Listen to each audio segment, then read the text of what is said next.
There goes the Daverhood.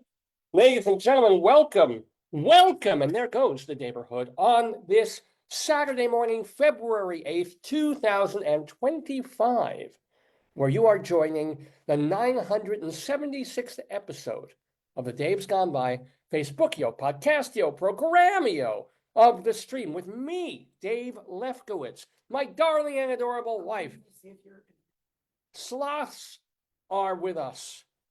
Belle is with us. Uh-oh. That's better. Pooey is with us. And of course, Potato is with us.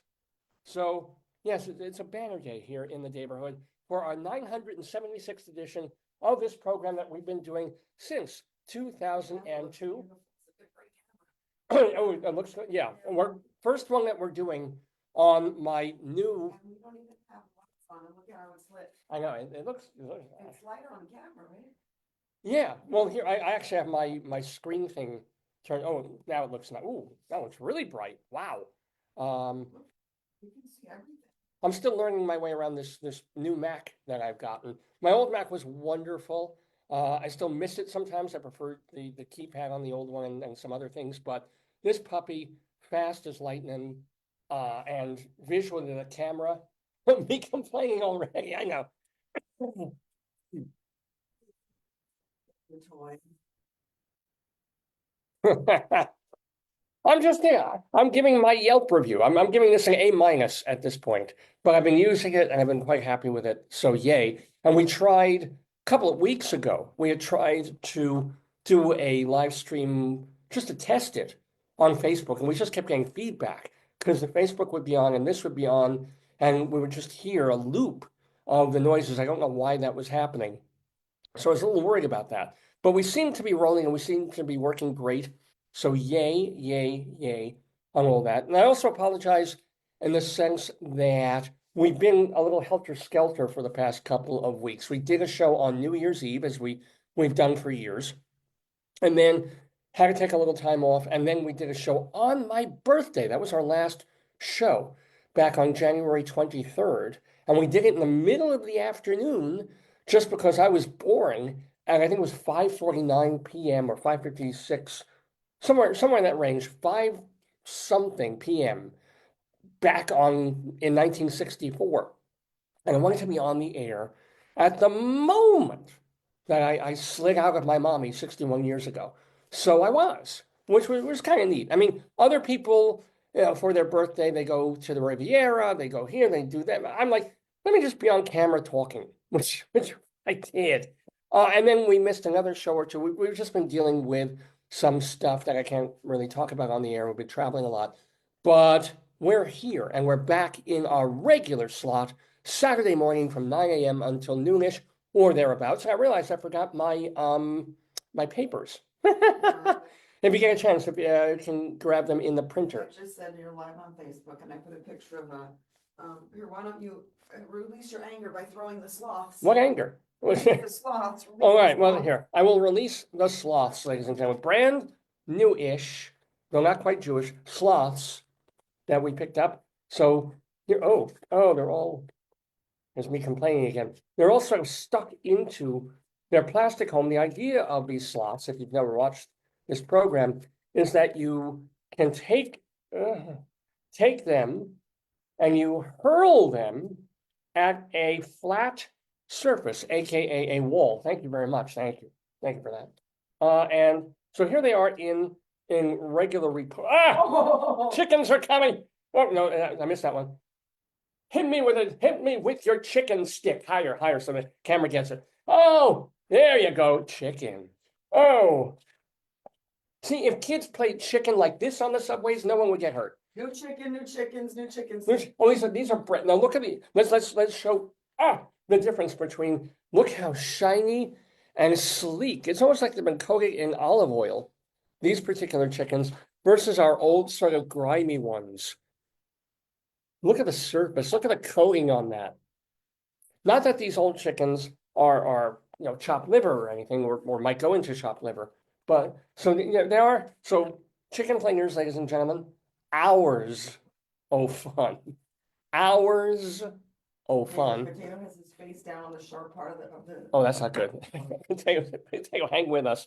There's a lot of stuff on the table at the moment. And then, of course, the sloth walker or sloth, if you prefer. Is it sloth or sloth? I always just say sloth.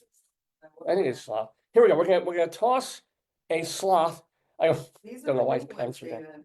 This is Michael Jackson's sloth. His pants are all the way down because here we go. All right, here we go. Careful. Yeah. Here it comes. Sloth. Wait, no, wait. Okay, wait. Okay, hold on. Okay. What are we waiting for? Oh, Wait. thank you.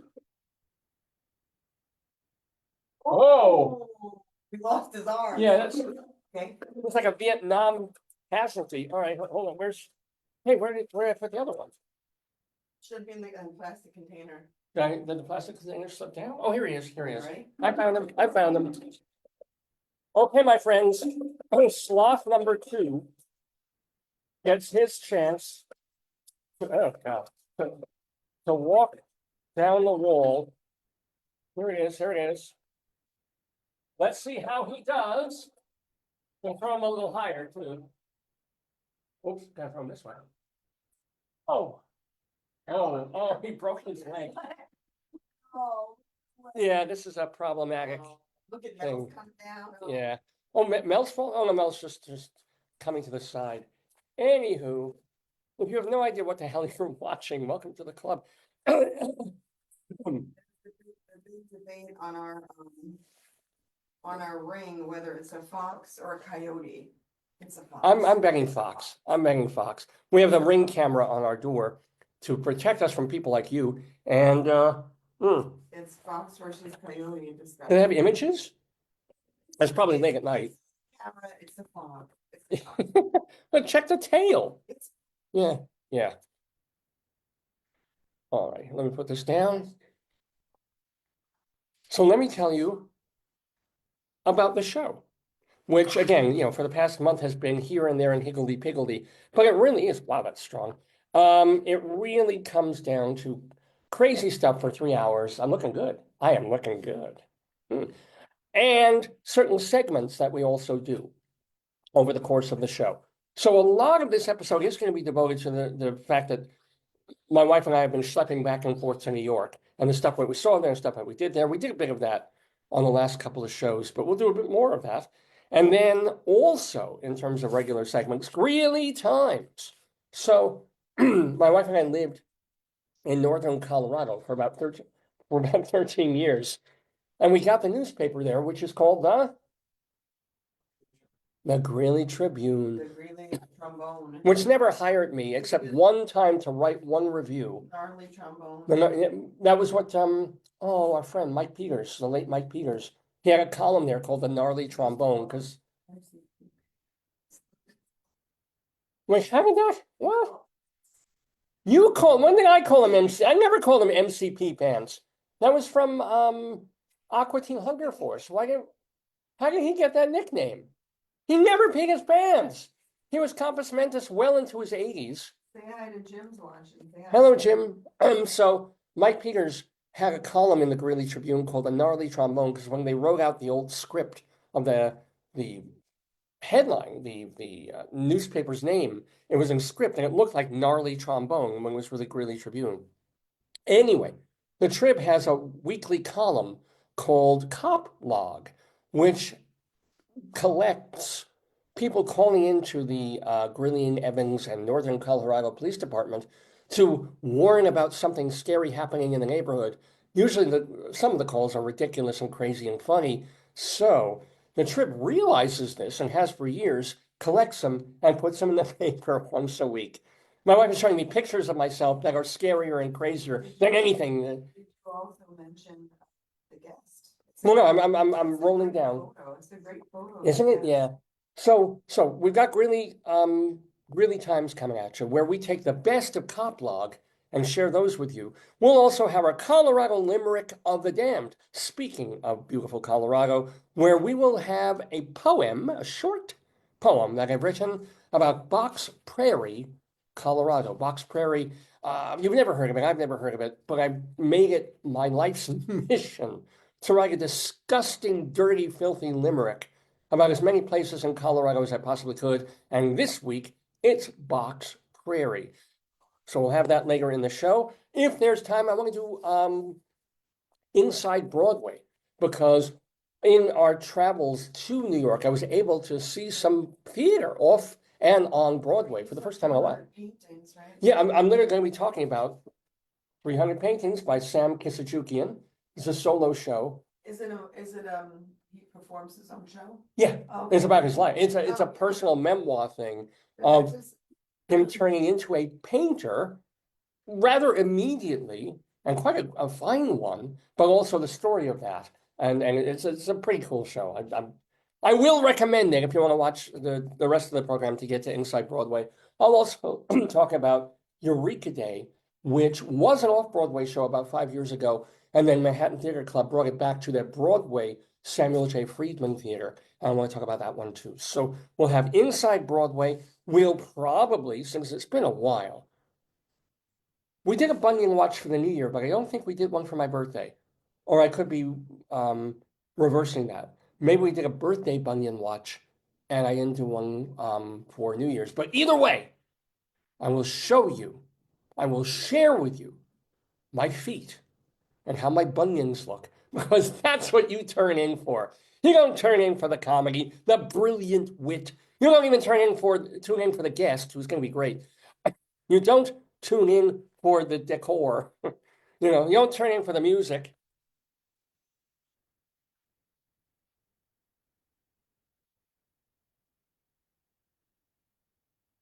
No, you don't tune in for that.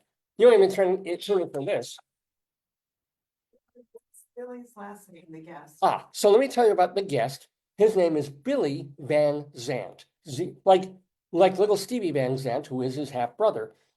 Billy is a writer, a comic actor, playwright, TV writer, has been in the game for decades. And one of the cool things is that for all the TV writing he's done, he really identifies as a playwright. He wrote like 24 comedies. Billy Van Zandt joins the Daverhood at 10:30 a.m. Eastern. Correct. Yeah. He'll be with us live talking to the great Rabbi Sol Solomon on the program.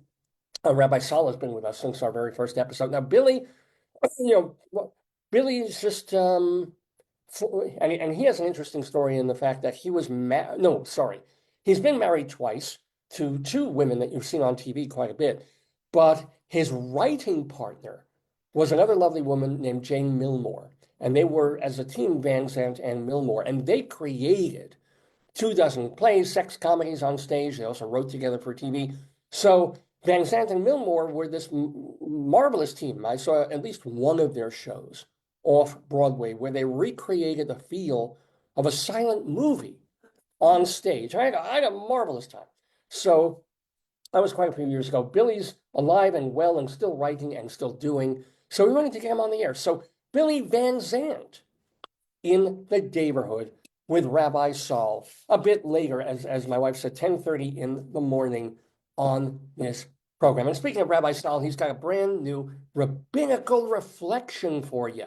These are his mini sermons. These are his statements on the condition of the world at large from an admittedly Jewish perspective. And certainly there's been some news, one amazing news, whether it's wonderful or not, it remains to be seen, in the life of Jews in Israel this week. So Rabbi Sol will be weighing in on that in his Rabbinical Reflection. But before we get to any and all of that, let's talk about just all the stuff of going back and forth. We live in Maryland, but we've had to go basically every week for the past couple of weeks back and forth to New York to deal with stuff. And so when we're in New York and also Queens, we're schlepping and all these things to talk about. For example, first few times we took a car service, you knew this on New Year's or my birthday show, because we had Marion Thompson impromptu. He was calling to confirm our trip to New York, because we were like, we're two people, and if you don't book right away, Amtrak gets, kind of really expensive. and it's not worth it because you have to do cars back and forth. You might as well, for this wonderful service that they have called Next Destination Transportation, it weirdly became more economical, or at least reasonable, to just jump in a car and go door to door, as opposed to schlepping and dealing with Amtrak and Uber and all of these things. But, you know, we wanted to try, we gave ourselves a little more time, and we knew we'd have to be going back in, so we tried Amtrak instead. And it worked out actually rather well. The timing was not as convenient, and it took a bit more time for the overall trip. And Amtrak was fine. You know, we grabbed the great irony, and you might want to have the baby ready. The great irony of the Amtrak trip is that we made it our great life's mission to make sure we were in the quiet car. We wanted to, because we didn't want, it was morning, it was going to be towards a morning commute. We wanted to be away from people and babies and things like that. We wanted to be in a nice, quiet car place, right? So we could sleep a little, we could work, not be distracted, not be annoyed. You know, it's just the kind of people that we are. Because, you know, it's a 3-hour trip on the Amtrak.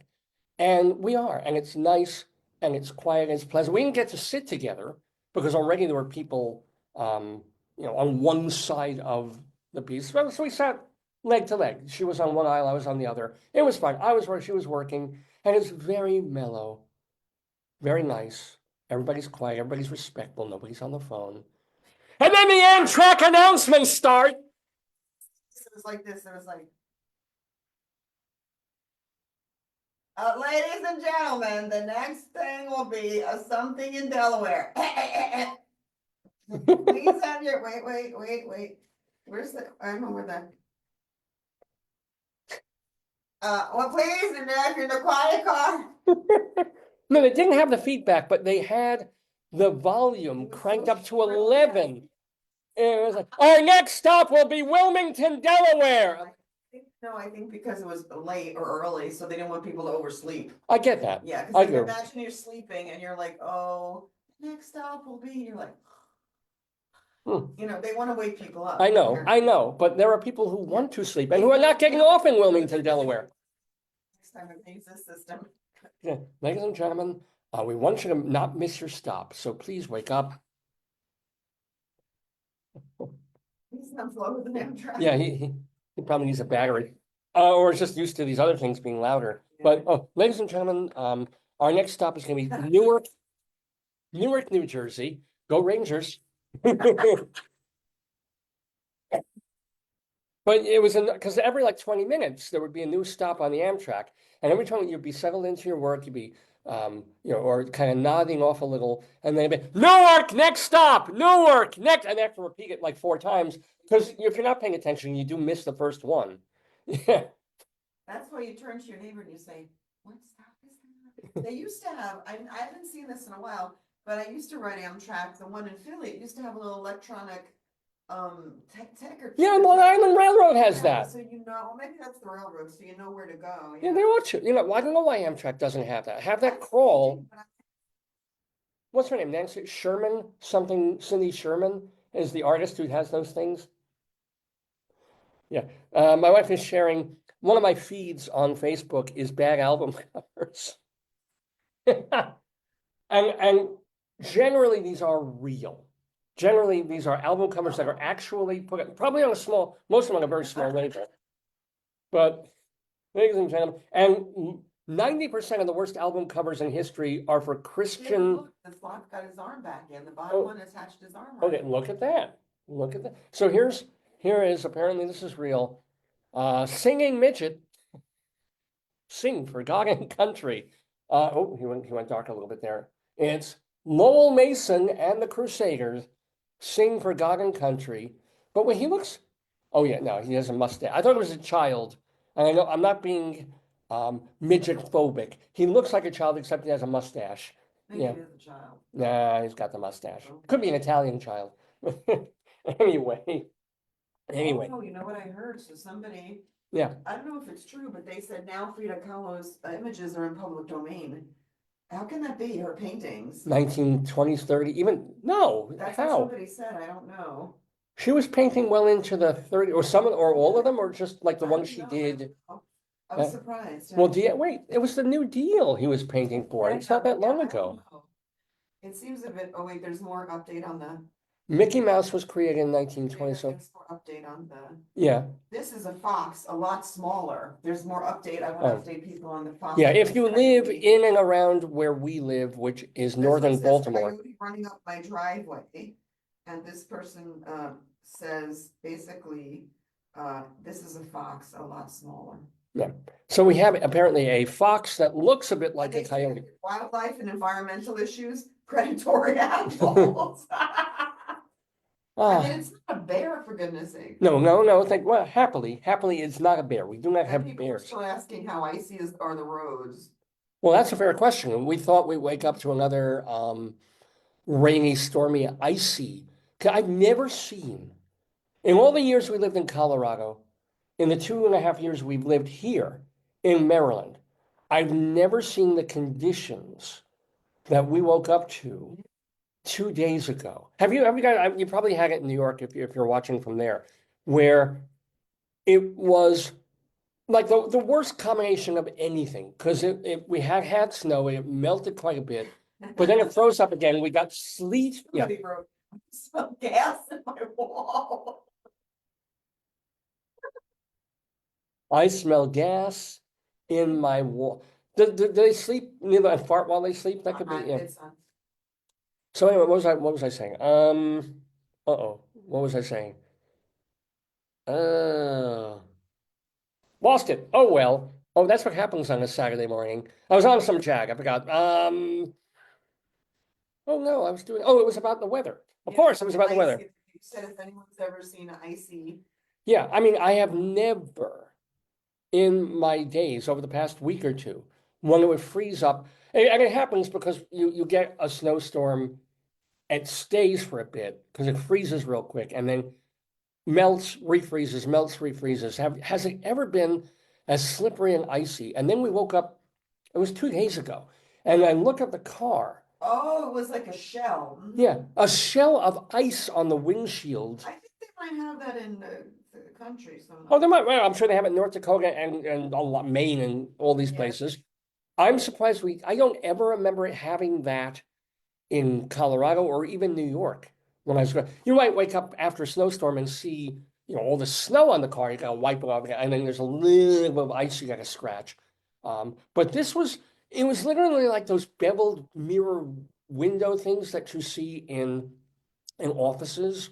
That big plate glass stuff where it's not quite see-through and it's all wavy and wiggly. It literally looks like this, and it's attached to your car. And you're afraid to kind of scrape it off because you think it'll just bash the windshield in. So I had to turn on the defroster in the car and get the car going for like 10 minutes just to get to the point where you could see the water bubbling under.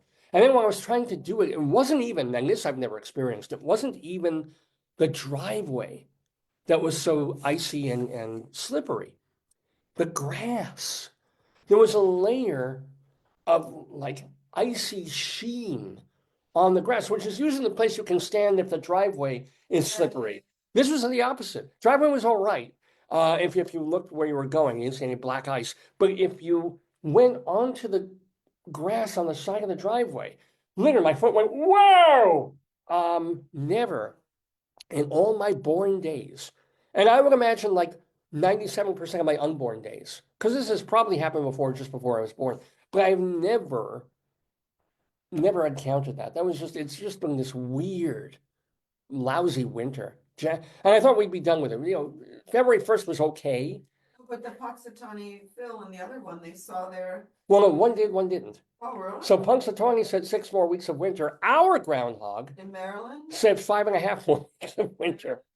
Yeah, check out the Maryland, Maryland groundhog prediction. or it might have been the New York one. What did Phil and other groundhogs predict? Yeah.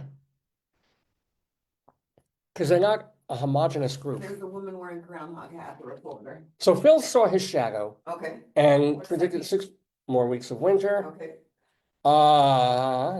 Luckily, other groundhogs gave their predictions across the country. Good. Here are the very results. So So we saw Phil. Staten Island Chuck. Staten Island. I'm gonna need my glasses for this. What did I do into there? Pardon me. He predicted an early. He's a teamster. Yeah, there he is. Very cute. Look at him.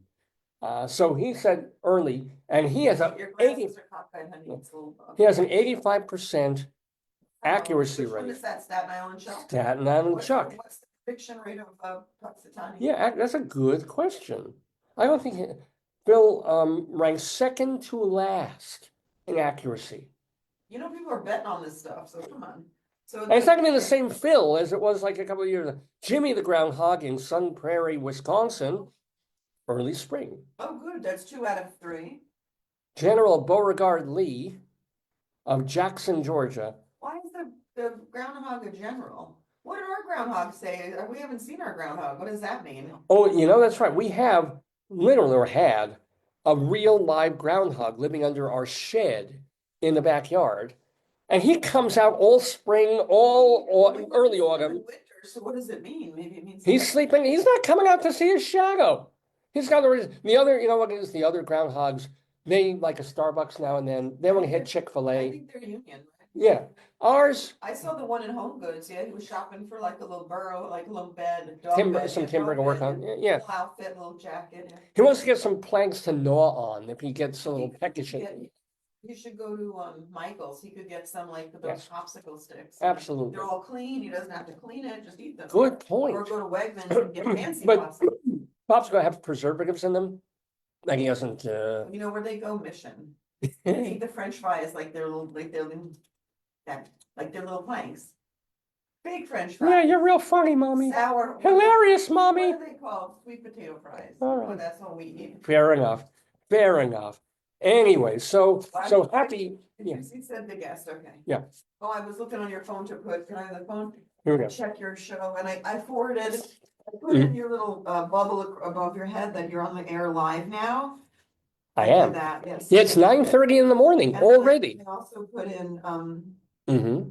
I think James and Judy, a few people are watching. Oh, so thank you. Hi, James. Hi, Judy. I tried to link the post by putting the URL of the post and Facebook for the guest into your actual live feed, and it won't do it. So I can't.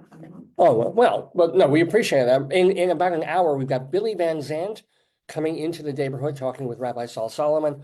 We'll also have coming up a Rabbinical Reflection from Rabbi Sol. We'll have Greeley Times. We'll have our Colorado Limerick of the Damned. BUNION Watch 2.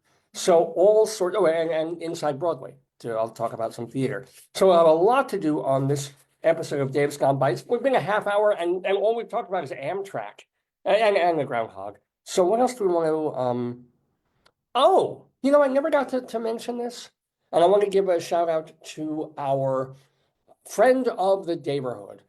This was one of our most interesting guests of recent times. He's a fellow named David Mogentail. Now, David used to work at and run an off-Broadway theater, off-Broadway, 35 years ago, when I was first starting out to be a critic, in fact. And it was, and I'm sorry I'm forgetting, David, what the name of the theater was, but they specialized in really Chicago-style slam bang visceral dark plays about crazed people, and really became best known because they were the first folks to do Killer Joe outside Chicago, the Tracy Letts play. And Letts, of course, went on to win Tony and Pulitzer Prize for August Osage County, and they wrote some other things too. So and he wrote Bug. So they kind of really brought Tracy Letts wider attention and brought him to New York with Killer Joe. And he played Killer Joe, David Mogentail did. So, and I saw some other shows at their theater, and, we hung together a little bit. He was a cool dude. And I hadn't heard of him for 20-something years. And I was like, hey, whatever happened to David Mogentail? Yeah. So I started Googling, and the first thing that came up was the fact that he's the classic, crazy, should be Jewish, but isn't waiter at Barney Greengrass, the restaurant You have the picture? in Manhattan. I got the pictures somewhere. I never sent it to him. Oh. If you can find it, it's on your phone or mine? My phone to your phone. That'd be fine. You want me to, Yeah, if you find it, do you want to see a picture of it to show people? yeah. Okay. And then I also have to email or message him.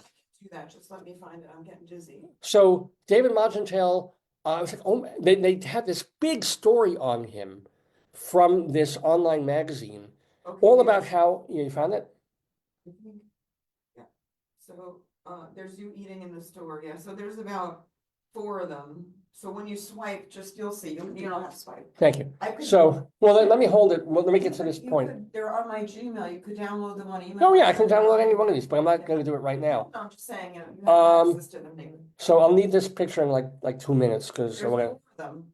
Yeah, There's these you pictures. eating, 2 of you eating, Cool. and two of you and him. But Yeah. you both look wonderful in the back. Yes, a great shot. Great shot. Let me explain what the shot is though. Oh, yeah. So so the thing is, so you know, it turns out he has been for, even when he was still running the off-Broadway theater, who knew, he had a decent, good job, a steady job. David, I hate to break in, but it's still a Fox. It's still a Fox, yeah.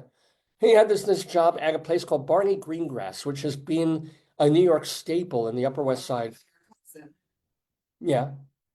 Loved by, I knew about it first, your cousin Adam loved it and told us we needed to go, so it's well known. Right. But, Yeah. It's probably since the 1950s, I think.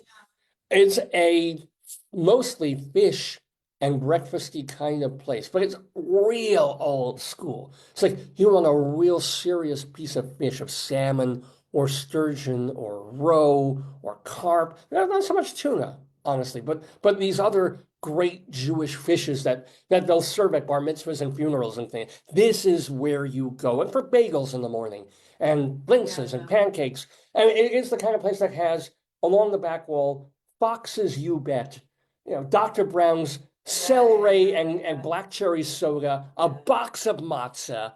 Yeah. It's not a kosher place. And then they fight, the customers haggle. You could get 6. Yeah, wait, we'll get to it. So, and he has been working there. Yeah, what? So, The customer knows. beautiful.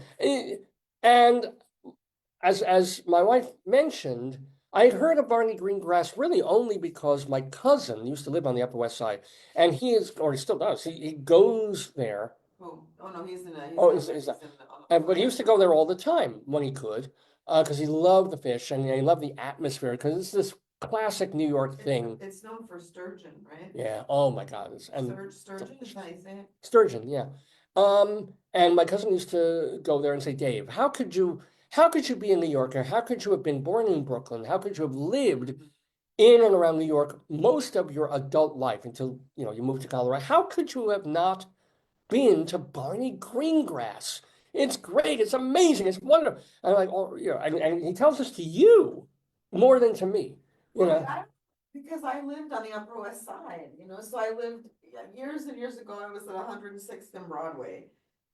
And so because I lived on the West Side, he assumed that I naturally run down to the 80s or 70s and 80s and you know, and do that. Not realizing that you're allergic to fish. You can't eat fish. I was like, that would be my first choice, but I guess he felt like I was on the West Side, so why not? Why wouldn't you? Why? So he's hot every time he says, have you been to Barney Greengrass yet? It's like, has David been to Barney Greengrass?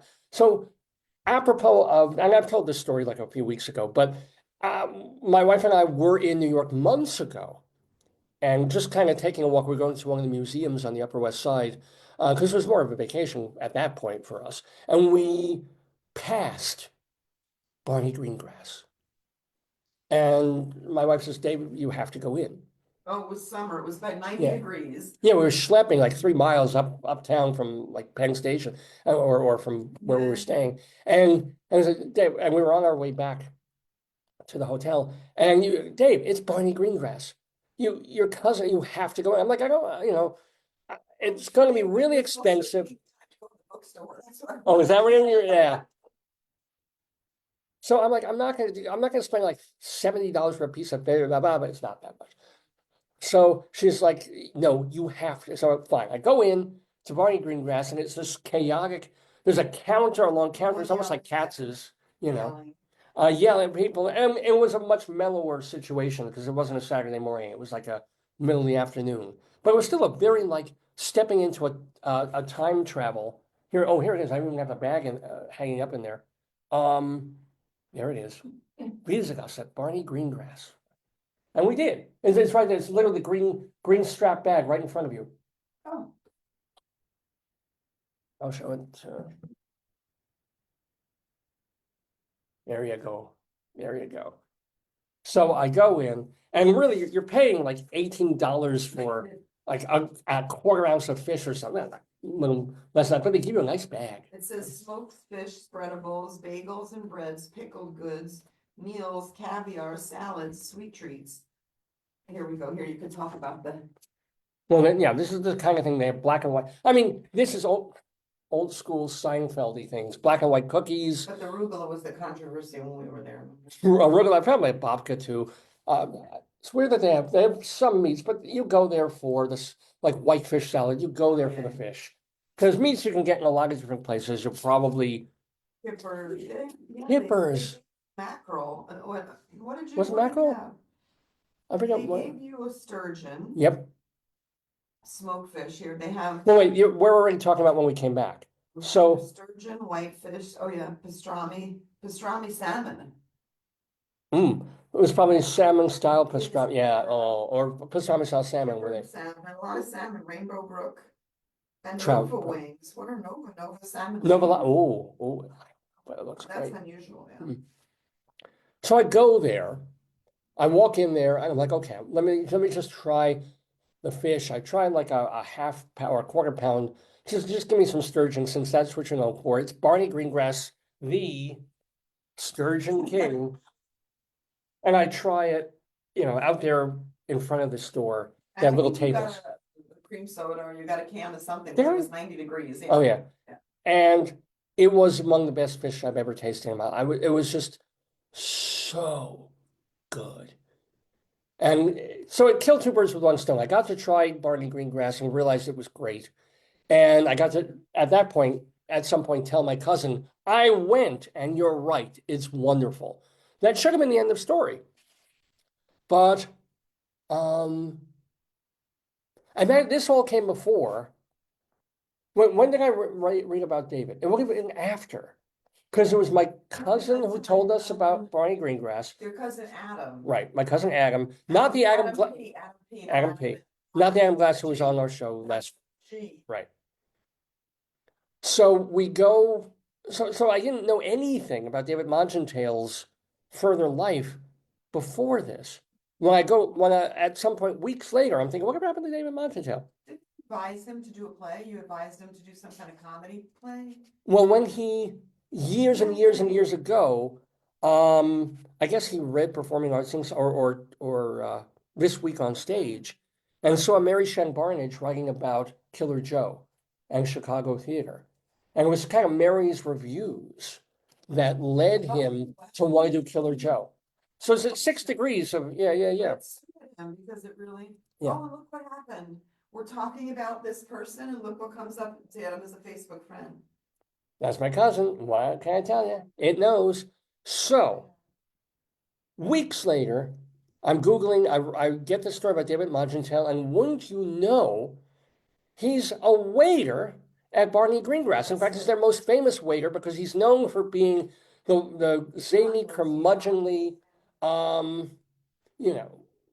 the guy you go to because he's a really good waiter, but he's also like, oh, why you want another pickle? What's wrong? What's wrong? Somehow he's like, do you want latke? What is it called? Potato pancake? Latke, and the woman looked at me. What's a latke? I'm like, it's a potato pancake. You like it? So He pushes them. They were delicious, but yeah, so I read this article about him, and I'm like, I gotta get in touch with this guy. I gotta tell him I was at Barney Greengrass, and you remember, yeah, you may remember me from Bubba. And so I email him because his email is literally in the story. And I say, Dave, how are you? So good to see you. Blah blah blah. I was like, I gotta get you on our show. I gotta get you as a guest to talk about the theater days and to mention that you were. I didn't see you when I was there, or I may have seen you. I wouldn't have even recognized or known. the Yeah. weekend, so we Right. didn't see him. So I told him that, and he gets on the show. And if you can go on our archives at davesgoneby.com and watch the interview with him. It's a ton of fun. It was fun. And he tells his story, a lot of stories to tell. He survived cancer, he lost his wife, he did, but he also has theater stories to tell, so much to tell. He's kind of talking about a book, I can't remember. I don't remember if he's writing his memoirs or anything. I don't think he did. Maybe he wrote a novel or two. I don't recall that part. And so after that, after he gets on our program, off the air, and even on the air, he said, Dave, you got to come to Barney, I'll take care of you. The classic, come to Barney, I'll do you. So I said, I'm going to take you up on that. I've tried the fish at this restaurant. I'm going to, next time I'm in New York, I'm going. Yeah. And I alerted him. Oh, good. And he told me, well, you got to come on the days that I'm here. And I did. I said, we're going to be there. We're going to come in Saturday And then morning. they were gonna give it to other ladies the table, and they moved them to the back room, which isn't as nice as the front room. Oh, they gave And us then like they gave us a really nice a table back in the table. front. Yeah, Yeah. the back room's kind of nondescript. Right, It's yeah. like the overflow, you know? And he took care of us. Oh, God. I mean, he fed both. And again, my wife doesn't eat fish, but They made you an had omelet, yeah, you had omelet, latkes, an omelet, a delicious bagels, yeah. yeah, bagels, blintzes, and me, of course, all of that plus fish, Yeah. plus Yeah, sturgeon, plus whitefish. I think it was, you mean salmon? I don't remember if there was salmon. Whatever it was, he just kept it coming. It was ridiculous. So much food. I was like flotsing in a beautiful way, right? And kept bringing like extra bagels. I'm like, how many bagels can I eat? Yeah. And so we After we ate the. now I can show. Oh. And well, I took and fine. I meant to send it to him. Let me get your thing up. Shall I do it for you? Well, come on. Because we did make sure to take a picture. So here's me and David Magentale and I. But look at the, before you do it, look at it for yourself and flip it. Yeah, well, we want to see. There's Dave. I'm obviously the guy on my left at the moment. Let's see. He's the one wearing the sanitary outfit. And We took two good pictures together, and what are then you eating? What are you eating? You can track two things. well, this looks like a bagel with onion, lettuce, and there's some fish on there, sturgeon. Yeah. And there's one more of you eating. See what you're eating in that picture. So this is at Barney Greengrass. This is rather more of a close-up of me just smirking. Because if there's anything better than food, it's free food, and that's a beautiful piece of sturgeon on top of lettuce, tomato, and delicious bagel. Why don't you hold the bag up too while you're showing the photo?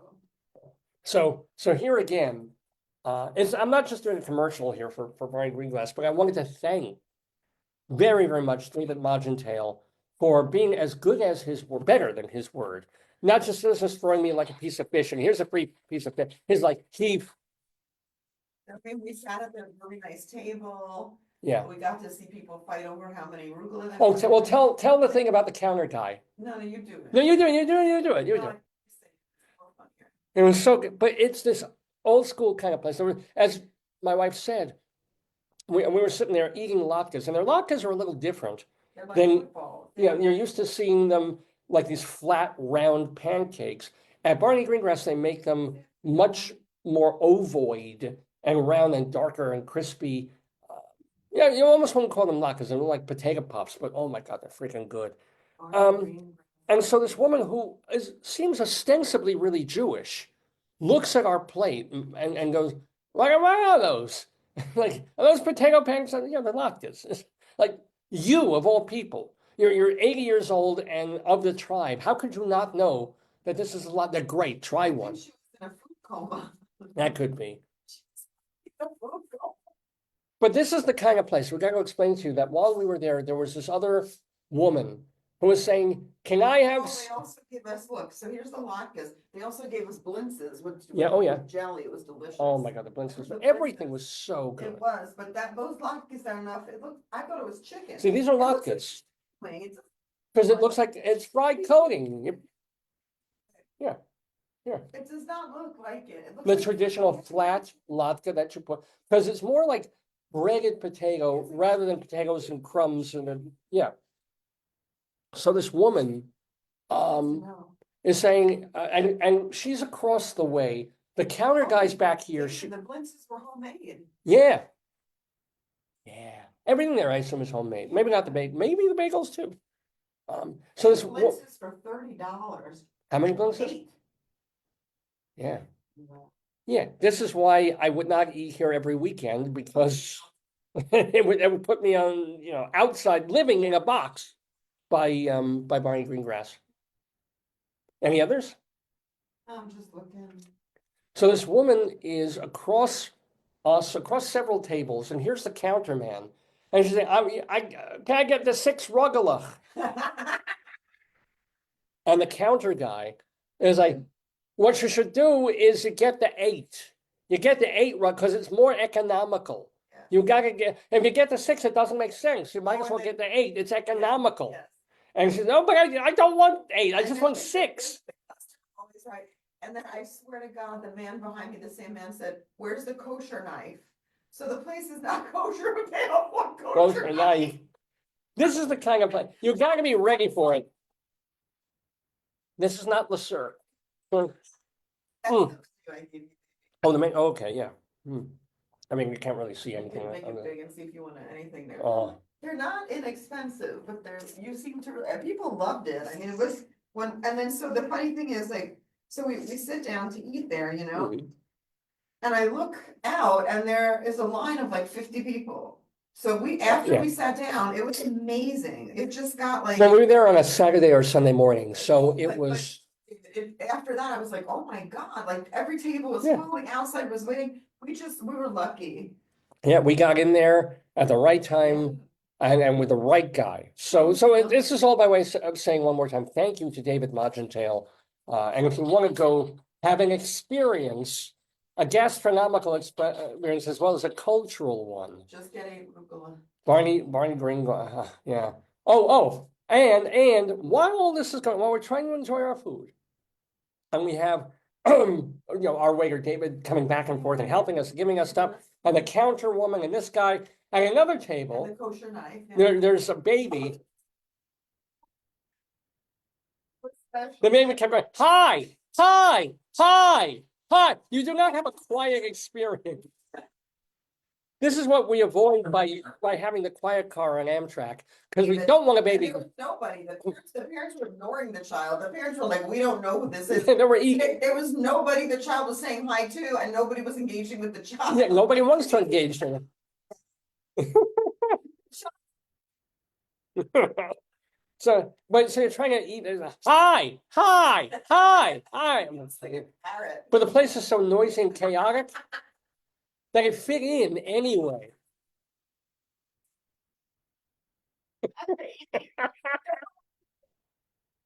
Yeah. West side. That's true. You can't even bring him to a. Sir, no, Chipotle, no, we're No. banned. We're banned from today. Starbucks, no. We're banned from the sports bar on Super Bowl Sunday. But Barney Greengrass, the kid gets on. Hi, hi, hi, hi. And you know what? Hey, they offered the baby a cookie. You know why? To shut him the hell up. Oh yeah. Yes. Oh, good times. Good time. Speaking of bagels, though, there is a difference. We had good bagels at Barney Oh, Greengrass. yeah. But when we were in Queens the past couple of times, we were making our business every morning to go Oh, yeah. to a bagel. Because it's been the old, not canard. What's Essa the, Bagel was the wonderful bagel in New York when I was young. Essa when I Bagel. lived there, yeah. but everyone will always say for decades, well, you can do a bagel elsewhere, but there's no bagel like a New York bagel. Nobody can do a bagel like right. So, years pass, and of course, people figure out things, and they get different ovens, and they get people from New York going to different places. So you can get a pretty creditable bagel all over America. You don't have to go to New York to get a bagel, and they do them. And they do a perfectly good, nice toasted bagel, really tasty. It's fine. It's perfectly good. You know, this whole thing, you can only, I don't even bother to eat a bagel anywhere else but New York. Ah, yeah, shut up. However, on our last two recent trips to Manhattan, there's a bagel place near where we were staying. And not Manhattan, this is in Queens. A place called Wow Bagel, literally Wow Bagels. Not even owned by Jews. Maybe they were first founded by Jews, but you know, some Hispanic guy, I think, has this bagel place. And we stop in and we go in, you know, just for like a brunchy, lunchy thing, just to grab a bagel because we're hungry. And if I tell you there is a difference, if I tell you there's something about the way they make their fresh bagels, and people always say, well, it's the water. It's the New York water. It's all filled with lead, and yet somehow it makes everything puff up because you need this kind of water to make a real bagel. And it's, again, it's horseshit, but it's actually true. We eat this bagel and we're like, OMG. So basically every day that we've been in this location, we're like, do you want to eat this? Do you want pupusas? Do you want that? No, we need a bagel. Let's go to the bagel place. Gotta go to the bagel place. Every bagel's coming out of our ears because it's so good, right? And then I'm thinking, all right, fine. Really good. This place is great. We didn't even try any other bagel places in the area. Maybe they were just as good. But we found one, and we find one, and if they do it great, you might as well stick with it, right? So a couple of days later, like 2 days later, we're back in Maryland. And we have to go to this place where my wife is involved in a conference or seminar thing. Yeah. So, and we're on the campus of a university. Not the university where we teach, different university.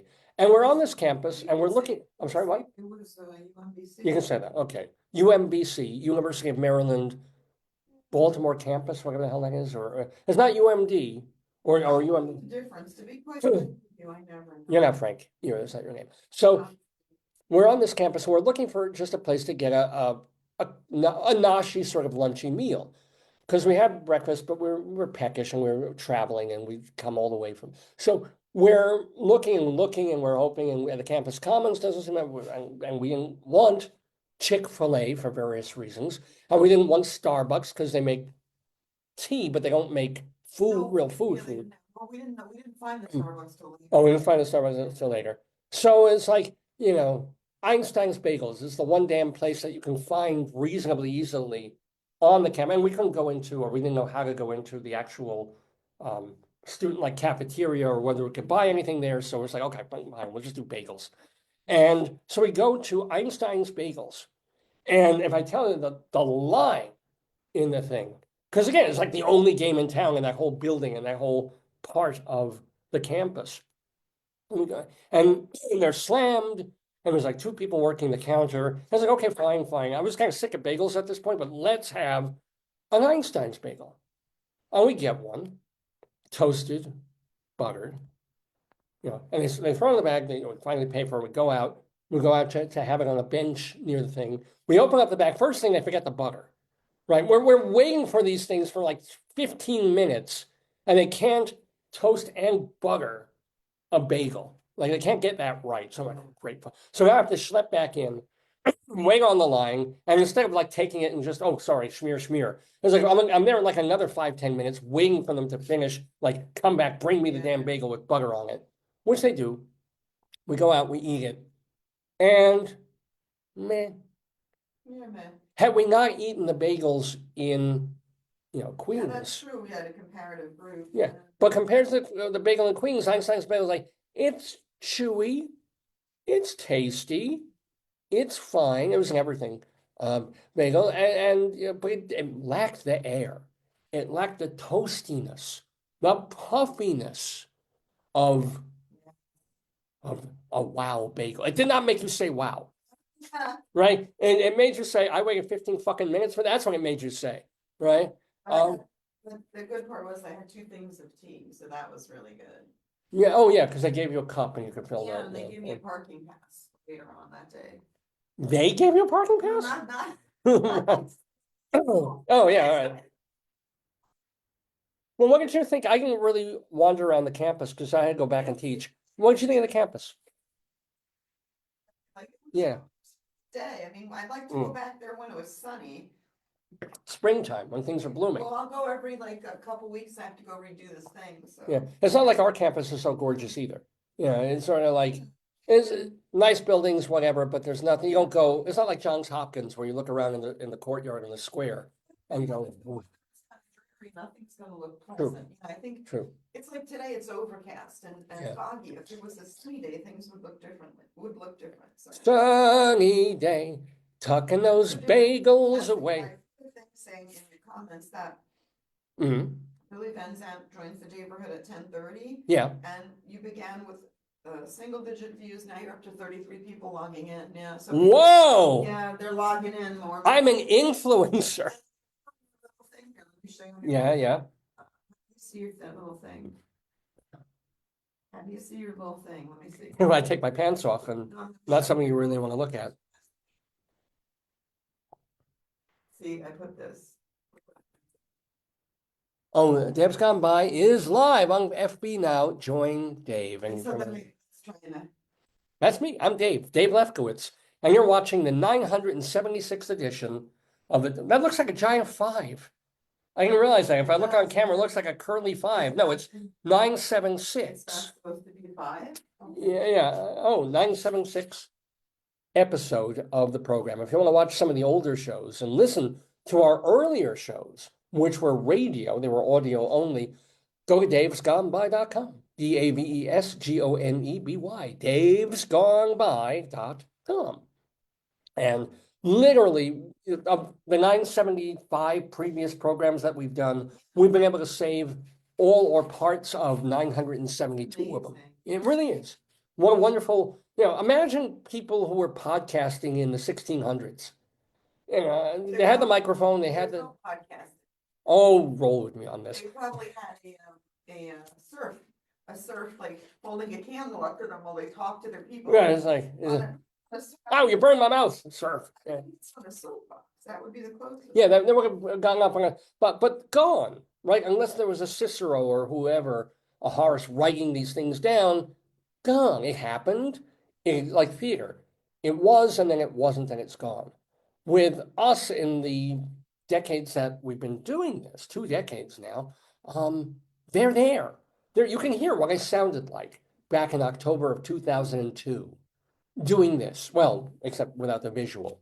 And you can hear what I sounded like in 2012 and 2022. It's all there at davesgoneby.com. We also put our archives at archive.org. Archive.org. It's the same stuff. It's the same interviews and the same full-length programs. It's just what was great was when archive.org got hacked and was offline for a month, you can still see all our archives at our website, davesgoneby.com. When our website got messed with and some motherfuckers hacked with like the search results on Google, and for all I know, they still are messed up on Google. All right, fine, you don't want a deal? Go see us on Archive. And if you just care about the audio, you can listen to us at castbox.fm. That's the place to hear us as a podcast. Castbox.fm. You won't get the video, but you still get the audio of the show. So 3 different ways, 4 if you count YouTube. But YouTube blocked a Rabbi Sol Solomon Rabbinical Reflection from 12 years ago. This is fantastic. This is hilarious. And how would you go back so far? That's the thing. So some algorithm in YouTube's moronic kind of cycling of things found, and probably because politically everything's so sensitive and has been for a while now, they suddenly discovered that a piece that the rabbi did not a month ago, not a year ago, but back in like 2012, about a Nazi named Michael Karkok. I guess he's dead now. I hope he's dead now. But this guy who was like an American cab driver and Nazi fellow named Michael Karkok. I don't even remember the whole circumstances. And Rabbi Sol is, of course, riffing on him and drilling him a new one, right? Somehow, in the defense of Nazism, YouTube finds what the rabbi is saying is contributing a hate speech. Because, I guess you can't hate on Nazis. It's Here. This is what the answer is. show me. I think it's there, polyandrous, Yeah, these are the people who work for YouTube. This is what they wear. This is, these are the underage girls that they want to fuck. Yeah. So these are, what the rabbi said was, in taking down an anti-Semite Nazi son of a bitch, YouTube somehow figured out the calculus on that the combination of words is contributing to hate speech. So they say, sorry, we're taking it down. Doesn't mean we're punishing your account or anything, but we can't have this up. You can appeal. So fine, let me immediately auto appeal. Yeah, what? What happens? Well, nothing. So I appealed, and like hours later, it's like, nope, you lost the appeal. I was like, fine. What about how about a thing where I can fucking explain why I'm appealing? And because you can click a box that says I appeal, and you hit enter, and it just goes. It's like as opposed to like a box and then please explain, which sometimes you can do on like Facebook, of why are you appealing? How is this not offensive? No chance. You say, sorry, second strike, you're out. So if you want to watch, for example, the Michael Carcock Rabbinical Reflection that Rabbi Sol did, it's on davesgoneby.com. It's actually, you can read it on shalomdammit.com as well. And it's also on, I think, my own website, davelefkowitz.org, the writing of it. But the main thing is, I don't necessarily trust YouTube because YouTube has screwed me over in terms of when I used to play music on the show. And then suddenly, the show was fine. It's been on the internet. It's been on my website. It's been on Facebook. It's been on YouTube for years. Suddenly it's like, you're messing with the lyric rights. You haven't paid for these rights. And you could potentially be making money off your show. And therefore I'm not making any goddamn money off this show. This thing is supposedly monetized. There's no money that's coming to me. It was a radio show. I played songs. Right? I would love to still play songs, but I can't because of the YouTube and Facebook algorithms. Songs then? I don't know. No, I want to know, like, how do they do it? How does it? I guess they set up their accounts. I initially set up, I think, my account on YouTube as a way, like, if I became viral and big, like YouTube stars who end up like killing themselves when they're 27, you make a ton of money, apparently. Like these OnlyFans people who make gazillions and gazillions of dollars, right? So I set it up as a money-making thing, and I think YouTube sees that and goes, "Oh, well, you're technically monetized, and therefore everything that you use that has copyright is no, right? Either you got to pay for it and so forth, as opposed to people, I guess, who have completely free accounts and they have a music video from 1997 and they just load it up and they put it on their thing and anybody can see it. And 2 million people can watch it and there's no fucking problem. You put a song on my show, YouTube won't play it.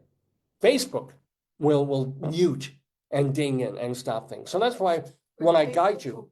Just mute it, right? Yeah, Facebook won't block the entire episode. If it's questionable about like proprietary stuff, that's better than mute them. Yeah, than killing the whole show, or your show is in YouTube. It's like you are blocked in 57 countries around the world. I'm like, these are probably countries I don't want to be watched in. These are probably countries that are finding out new ways to kill Jews, right? Some of them. You are blocked here, you're blocked, and then when it's ASCAP and BMI stuff, you're blocked in America, you're blocked in Canada because of and we blocked your whole show, or it used to be, especially when we were on UNC radio, it was a DJ show, so I played a ton of music. How did that not get censored? It eventually did, more and more and more, and Dylan was the first. I love Bob Dylan, but he was the first. His Tams Whitmark or whoever handles his stuff, or CBS, They were the first ones to say, you can't play this Bob Dylan, you can't do this Bob Dylan, no Bob Dylan, Bob Dylan. And suddenly all my wonderful radio shows were muted or blocked or discarded or unwatchable in most countries across the planet. But they're not doing it yet to davesgoneby.com or to archive.org or to castbox.fm. So if you want to hear the shows the way or see the shows the way they were meant to be heard and seen. Oh, Yeah. So that's why most of our stuff is on YouTube. Most of our stuff is on Facebook from the past 7 years, but they're not necessarily the ideal places to go to see what we do. Anyway, oh my God, it's 7 minutes after 10 in the morning Eastern Time here in the Daverhood. Let's do, so we don't run out of time.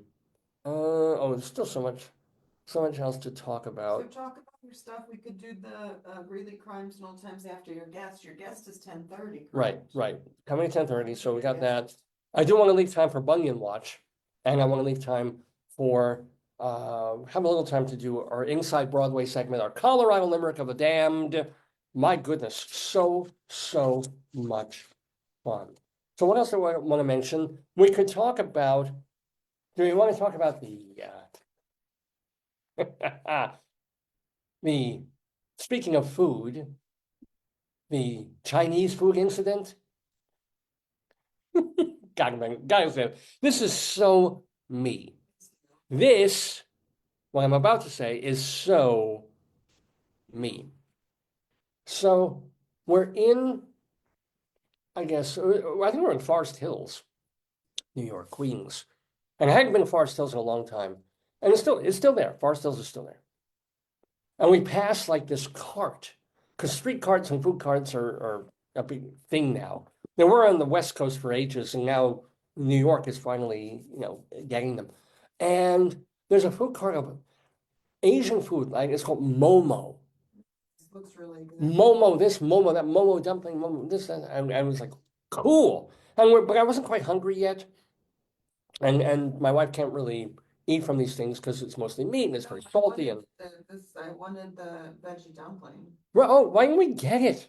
Well, I guess it was too early for lunch or something. So we're looking, if we'll go shopping, we got stuff to do, and then we'll come back to the food cart or eat somewhere else. Right. So we're walking around and she's shopping at Taylor, and I'm just kind of taking in the neighborhood because it was a reasonably nice day. So it was kind of nice to walk around and just kind of go around and see the new stores and the old stores that were still there and places that we used to. Because when we were first dating, you live in Forest I Hills. did live in Forest Yeah. Hills. I lived everywhere. I lived everywhere. So that was a place I would be once or twice a week. We'd be down there. We'd spend the weekend together in Forest Hills. And so I knew it, but everything changes over 20, 25 years, right? So we're walking along, and then we come back, and now I'm starting to get a little hungry. And we don't remember quite where the cart is, and we're looking for places to grab a bite. And so my wife says, well, yeah, maybe you want to get some dumplings, because I'm always up for that. And in my inimitable way, because I run off at the mouth, and I'll just take any phrase and play with it a little bit. I was like, oh, dumpering, me want dumpering. You're screaming it. In the most, without even thinking about it, the most like Buddy Hackett, Chinese restaurant waiter, racist kind of like, it wasn't even, it was just dumpering, me want dumpering. As she tells me this. Just to show my enthusiasm of A, I'm hungry, B, I love dumplings, and C, I'm a lunatic. And the child cried. So we were standing on a corner in Forest Hills, and as I am saying this, and this is my life, folks. Near us turns out to be, didn't even notice them, wasn't even clocking them in my eye line. An Asian mom and her like 8-year-old child. And the child was like having some kind of allergic reaction. Standing obviously close enough for me to be going, dumpering, me want dumpering. And I didn't notice them looking at us. My wife did. She's like, oh, they turned to you. Oh, they turned to you. And at that very moment, I was like deer in headlights. I like sort of froze and like, not realizing I had probably committed a hate crime without even thinking about it. And I hope they did. I hope they did. Well, also because I screamed ice and they started running. But this is my life. This is what happens to me time and again. There was a time, you remember this. We were living in Colorado and we were having dinner somewhere. And the waiter comes in and says, would you like the fish or steak? I was like, oh, meat. I like my meat. Oh, that was she eventually became a dean at my past school. And she had a child, and we were in my favorite restaurant called the Egg and and we were getting breakfast. They're like, do you want bacon with it? And you're like, I like my meat, I like my meat. And then I hear, and then her name, I like Kim, and Kim was the mom. I said, Kim, I'm so sorry. And then I said to myself and her, it could have been worse. Yeah, oh yeah. No, but the child, you know how children She are. repeated it for the next week and a half at Mm, home yeah. constantly. This woman that my wife had to work with in their university, Yeah. her child ended up parroting me going, I like my meat. And this is a girl child too. It would have been same as a boy child. So They still believe it's a fox, just so I'm just updating. oh, the fox The thing. coyote person still feels it's like coyote, but most others believe it's a fox. Well, is there a roadrunner chasing? Maybe. So yeah, so I had another I like my meat incident with the dumperings. And then you can skim over the incident, but talk about a family member with the. Oh, I've discussed this on the air. There was also the time. There was also the time when my wife told me about someone who was having. Her mother told you. We were out to breakfast and her mother said, don't say anything. And she said, oh God, I shouldn't have said it because David's here. Because normally I went with her mother on the weekend, but you were with us. So, really, her mother Yeah. mentioned that her daughter was having some intestinal issues and some bleeding, like hemorrhoids or something in that range. Yeah. And so I clock funny stories. I don't necessarily clock whom they're happening to and things like. So, like a week later, the daughter and her husband are at our house because they're relatives. No, he's installing our cable. He's installing a security system and cable. He's climbing in the rafters above our ceiling. Doing us a favor. Yes. Doing us a favor. Up the rafters of our ceiling. Yeah. And meanwhile, his wife, my cousin. Right. And so we're waiting, and while her husband is literally doing a kind service for us. And we were talking about whatever. And of course, things always turn scatological with me. And I look at my wife, and I'm like, wait a minute, someone was just telling her, who's the person we know who has the bleeding anus? He's sitting shoulder to shoulder with you. Yeah. Not realizing, or maybe subconsciously realizing. You have no idea. I had no idea. Oh. And She knew. he knew. Who? And she apparently turned to you and shook her head. I was like, and even at that moment, I didn't realize it was her. Asking. Yeah. You repeated it several times. You're like, honey, you think I don't hear you? Because I know there was someone.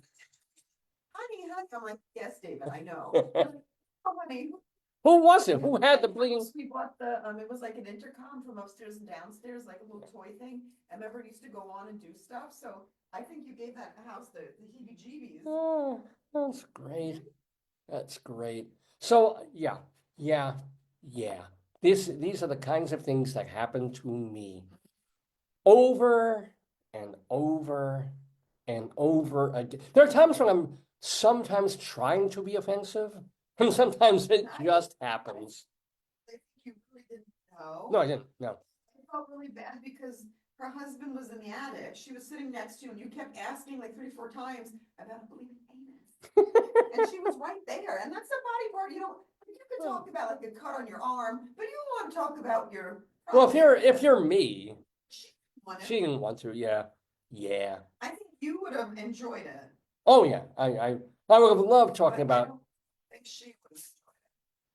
You know, I forgot to, I realized I forgot to record this, but we can record it off of Facebook.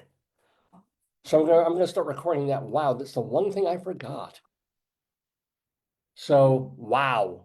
Wow, I'm hoping we haven't lost this whole thing, but Facebook should carry it. I should better download it from Facebook. Well, if you weren't so focused on other people's, physical ailments, you might have. Wow. Wow. It's a new computer. It's been a while. When I get off the routine of doing the program, whoops, whoops. But Facebook will save it. So we'll be okay on that. And then I'll just download it from Facebook, I hope. Ooh. Anywho, or this will be one of the shows where we'll have only half the show saved because well, I just started recording, so it should be all right. Anyway, crap.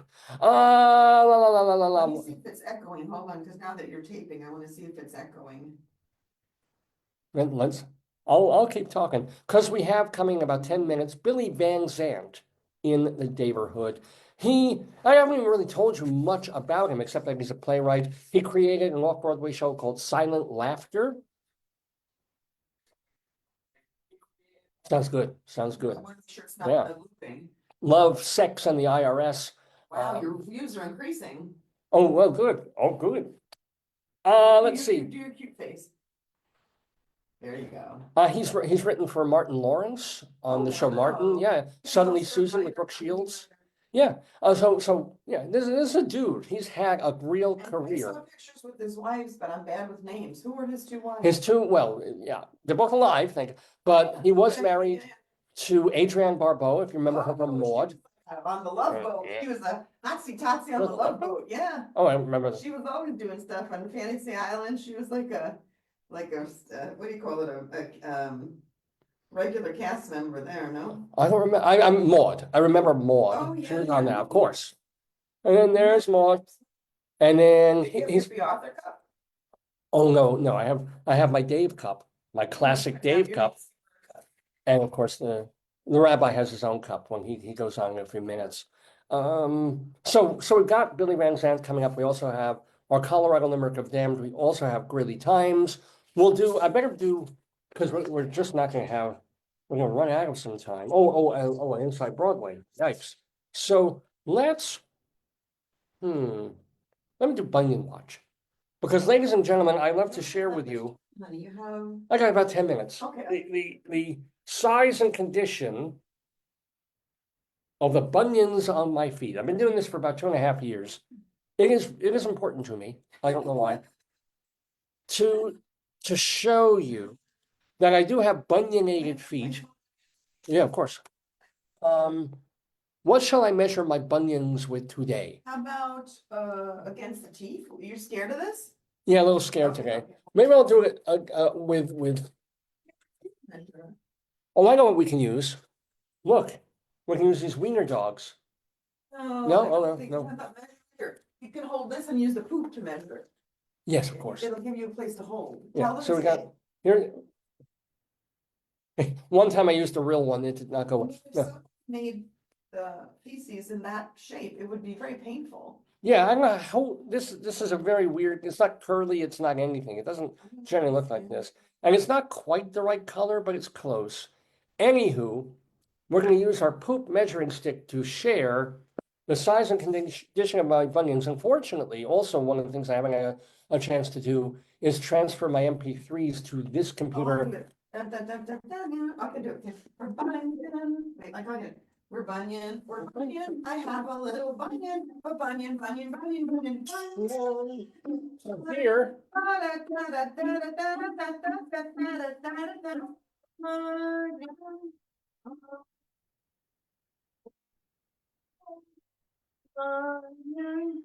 thank you. That was great. So I'm not good with that stuff. as you can see, that is quite a bunion. That is quite a mountainous, beautiful red. It doesn't look that red when I'm just normally looking at it, but it's got, let me raise that up a little bit more. And now that's the bunion on my right foot. That is my big bunion. Now let's take a look at my left foot bunion. Be careful, hold yourself tight. Here we go. And now behold, see, smaller bunion. I can put it right near the Schneerson That's Rebbe. more gentle, Yeah. And here's, I can't really know where the measuring People stick. always have a bigger bunion on one foot than the other. I don't, well, let me see you. You have little No, I'm ones. not, my right is worse, but Yeah. I'm not wearing my Birkenstocks, so when I wear my Birkenstocks, it corrects a bit. Because it realigns the footbed, but I'm not wearing them for a while. But anyway, my bunions have not been hurting. They are the usual size. They have not apparently grown, which is good. And I'm still walking the way I'm walking. I mean, at some point I have hammer toe. It will probably curl all the way over and around, Yeah. and that will not be fun. But that was Bunion Watch on this episode, the 976th episode of the Dave's Gone By Facebook podcast Programmio of the stream. So let's see. We've got a couple more minutes to talk about stuff. Why don't we do, or you know what, this You have to see if your guest is present. Not yet. Okay, so Yeah, if I your will guest let you know is if I see him in the present, when waiting. your guest is present, if your guest is present, Yeah, you can start early, that's always a given. yeah, but Yeah. we're still a bit early. So let's do our Colorado Limerick of the Damned. And because usually we do that at the very, very end of the show, which means a lot of people miss it, which is for the best. But we're here, people are waiting for Billy Van Zandt. Let me do this little poem. It's called The Colorado Limerick of the Damned because my wife and I lived in Colorado for a bunch of years, and I took it into my head to write as many poems about as many places in Colorado as I could. And they're all limericks. They're all 5-line poems. And the main idea is to take the name of the town and be able to rhyme it 3 times while also trying to be amusing and usually risque, offensive, and or disgusting. I think I've done pretty well on that I think count. you've hit all those marks, yes. Yeah. Do I do it this time? Wait, where's your dirty clean? I don't see it. Yeah, it's in there somewhere. This would be like literally filthy and covered with schmutz. This is terrible. And I don't apologize for it because that's the point of the Colorado Limerick of the Damned. Protect yourself. So this week we're going to Box Prairie, Here, honey. Oh, we have it. Protect your Okay, yeah. throat. I'm gonna wear my extra protective goggles for this. As we go to Box I feel like I'm back in my chemistry lab. Prairie, Colorado. I don't really have that much to tell about it. I also don't have our theme music for our Colorado Limerick of the Damned. So it's going to be like, no, that's Bunion Watch. Colorado Limerick of the Damned is, you're the poetry man. Okay, You got to feel all right. Yeah. And then also, what was it? Oh, on your machine, you gotta have music there. Oh, I can do this. Colorado, Rado. Poem. Limerick. Now. Dave's Gone By. Limerick. Box Prairie. Disgusting. So That last one is a bit over the top. So I'm going to tell you, this is our Limerick of the Damned for Box Prairie, Colorado. It's an unincorporated community in Bellevue, Colorado. And it's about 20 miles west of Fort Collins.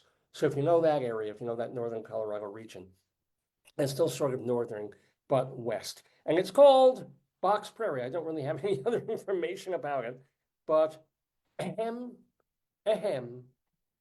here is our Limerick. A boy on a farm in Box Prairie worked both in the barn and the dairy. He jerked off the sows and fucked all the cows. You'd never guess he was a fairy.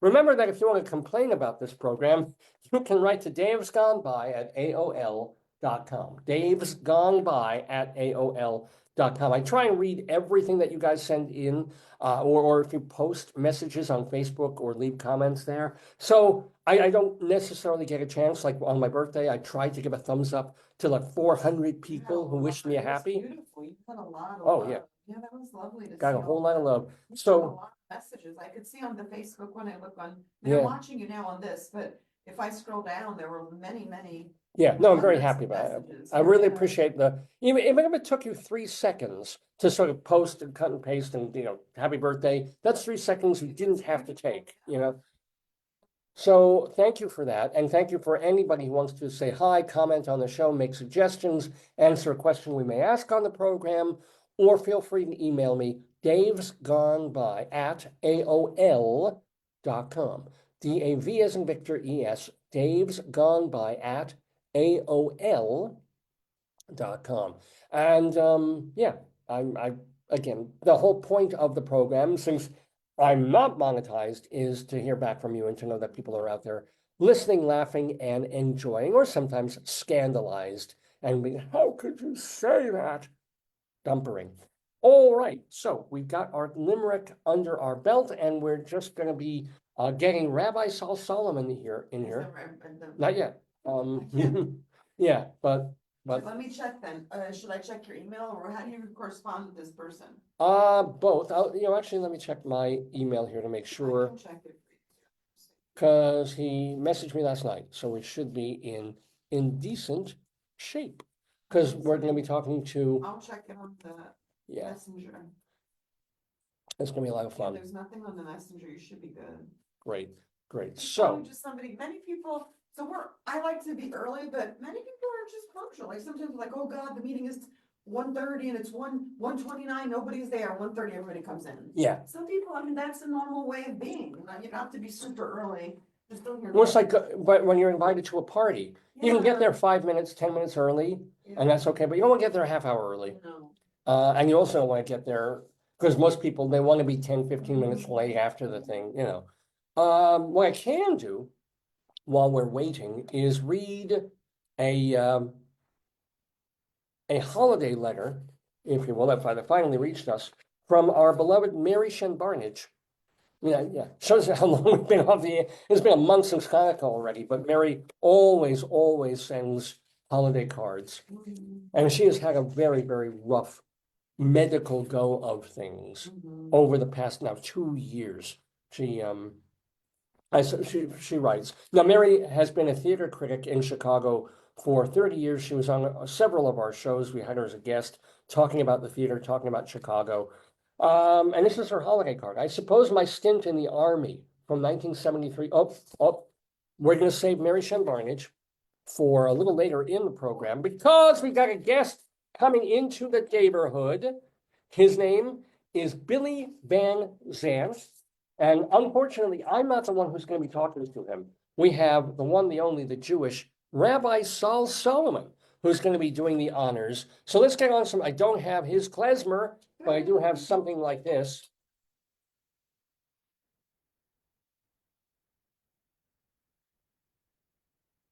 Yeah, that'll do.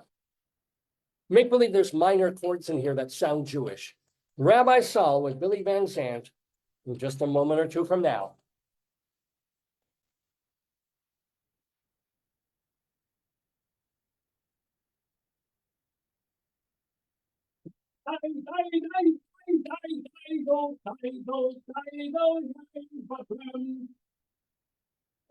Hold on. Oh, God damn it. Yeah.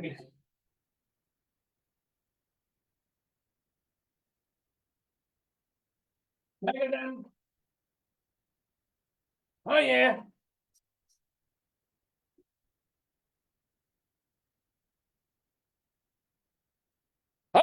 Shalom, my friends, and shalom, my enemies, and shalom, all of you. And it is good to be here on this Shabbos morning, February 8th, 2025, to talk to a guest in the Daverhood. His name is Billy Van Zandt, who needs to mute his or unmute his microphone there. Let's make sure you do this.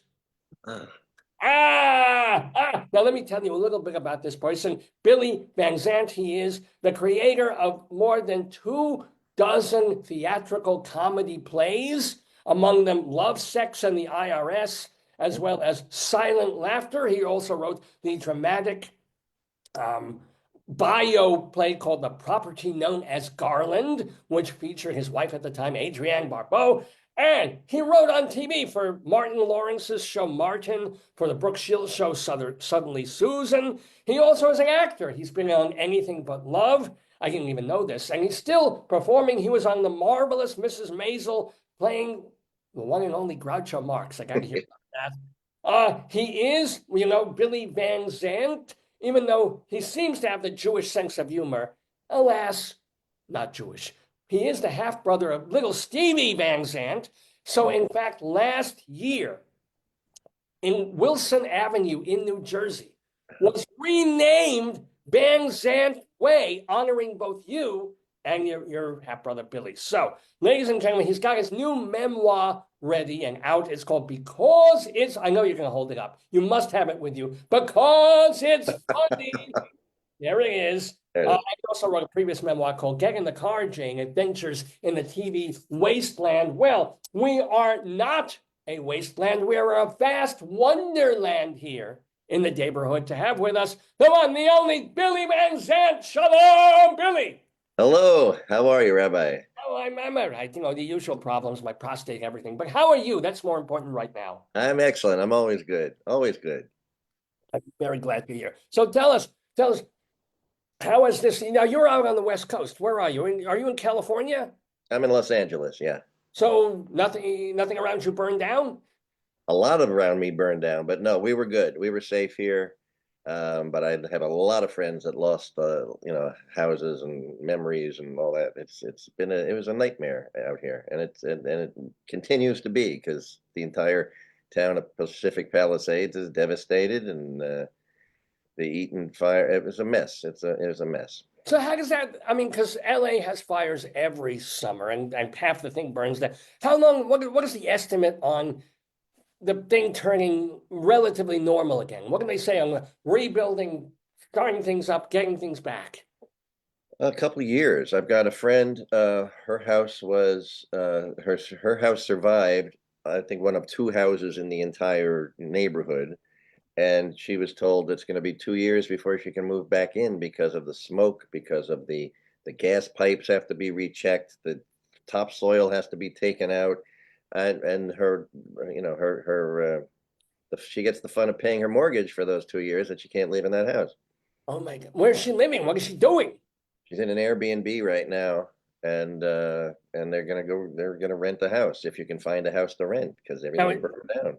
How much of what covers that? Is she just gonna have to pay for it, or she got to insurance gives her a certain check, or what? I think insurance gives you a certain amount, and after that, you're on your own. Wow. Well, I mean, it's supposed to be a funny conversation, but it just I know, is shocking. it's a hilarious way to start. Well, yeah, but I mean, you're out there. Are all the fires out? Yes, yes. Oh, everything's contained. Yeah. There is 30% contained. We're already okay. It's like, no, it's still burning. What the hell? Right. But no, it rained last week and it's raining again this week, so that's good. Mit Mazel McGlick. So you wrote one memoir, as we mentioned years back, about the television ways. So how is the new memoir, because it's funny, different? The first book was all about the TV shows that Jane and I, and my partner Jane Milmore, that we wrote or produced or created, and all the behind the scenes stuff, what went into putting those shows together. The new book is all about the plays. We've written 24 or 5 plays, and it's about the creation of those and how they've been taken over all over the world. We've been very lucky that way, and it's been fun. So between the two books, you sort of get most of what we did. Now, Jane Milmore passed about a year or two ago. 5 years. Oh, 5 years ago. Have you continued to write plays without her comment, the same kinds of plays, any plays, or what? I have not written a play since she passed away, which is surprising for me because we always did about 4 or 5 things at once. We'd write one play while we're writing the TV show, while we're trying to sell a TV show, while we're thinking about a different play. Because my thought was always get a million things going at once, and if one thing doesn't work out, you go do the other thing. Right. And then in the middle of all that, we'd also be acting too. So, but since she passed away, I have not had I'm just starting to, things are starting to percolate now, but that's why I started writing the books. I wrote the first book while she was sick, and then the second book since she passed. And I've got a third book that I'm just finishing up now that I'm editing right now, which is a little novella. And it's not even a comedy. It's an actual, you know. Oh, but she has nothing. It's not a story of you. It's not biographical. It's completely No. different. What's it about? It's an interesting story that I found that I couldn't get any research on. It's a baseball historical novel. That sounds, if people who know me go, "You're writing a what?" But around the time the Jackie Robinson movie came out, I read a one-liner about this other guy who was trying to be the first black guy to play in Major League Baseball and never quite got there. And the story intrigued me so much. I tried to do research on it and I couldn't find anything. Everywhere I looked, nothing. So I made it up. I made up most of it anyway. But You I changed the name, I guess. So you had the idea, and then you sprung a complete fictional story over it. Oh, yeah, I mean it's based somewhat in fact, but I didn't know enough of the details. I did a lot of research on the teams and the rules and all the other things that were taking place at the time, and it was really interesting, and it turned out really well. It's called The Cracker Jack Man, and it'll come out probably in the summer. oh, keep us posted. Let us know. Well, Now, your head is bounded by two different movies there, right behind you. I'm guessing you oh appeared in both of these films. no, this one that was in that one. That was my first movie, Jaws 2. Who did you play in Jaws 2? I was one of the 4,000 teenagers out on the raft being terrorized by the shark. I Okay. was I played Bob Burnsides. I was the sidekick to the mayor's son, and I chronicle. No, I don't talk about that one in the book.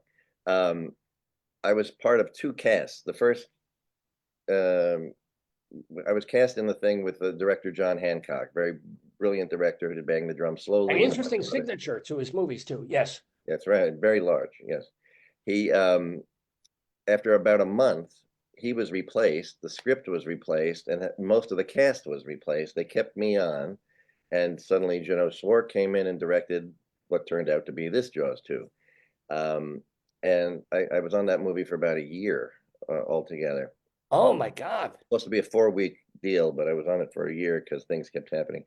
And that was my first movie. And then that one over there, where am I? Over Oh, there. no, yeah. Yeah, that is one of the. I have a bunch of our plays. They're done all over the world, and I've got all foreign posters. Oh, if you can, you don't have to do it right now, but before we go, I want you to swing the camera so we can see some of these posters, of your plays with Jane Milmore. I mean, just can you do it, or do you want to move the machine? I'll figure it out as we go. Yeah. This one is that one. Which one is it? That one is The Spanish one. Yeah. You've Got Hate Mail, which is we did that off Broadway for a couple of years off and on. And then when they did it in Mexico, it was starring a whole bunch of telenovela actors. I went down to see that one, which was really fun because it was so different than anything we had done with the play. And it was done in a converted IMAX theater, so that you take an escalator to go down into the theater, and there's a 2-story poster of our show, and it was pretty fun. Yeah. Let me ask you a couple of quick things. First of all, if you had to choose the favorite play that you wrote with Jane Milmore, which would it be? It would be one of 3, actually.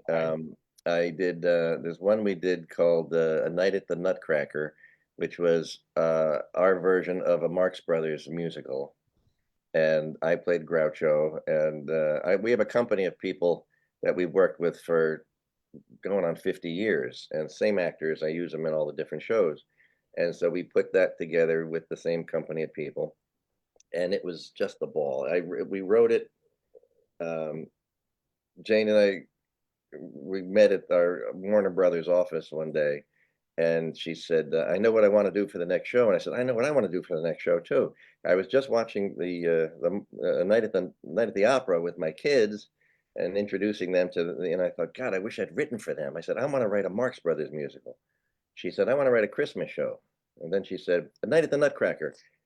Boom, done. boom, there it is. And it was a ball. Ed Alton did our music, and he did a lot of our TV shows music, and he was as much of a Marx Brother freak as I am, and he did a beautiful job with that. The actors did a great job. We had a ball doing that. That's So that's one. fun. Second one was Merrily We Dance and Sing, another musical, and this was Because Roll Along was taken by some other Broadway. that's right. composer. That's Yeah. right. I know that guy.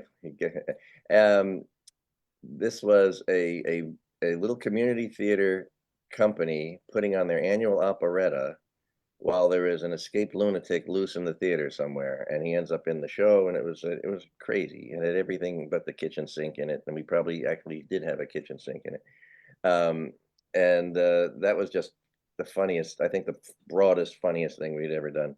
And then the first one that we ever wrote was Love, Sex, and the IRS. That's done all over the world, and that just means a lot to me. So those are the three I would say.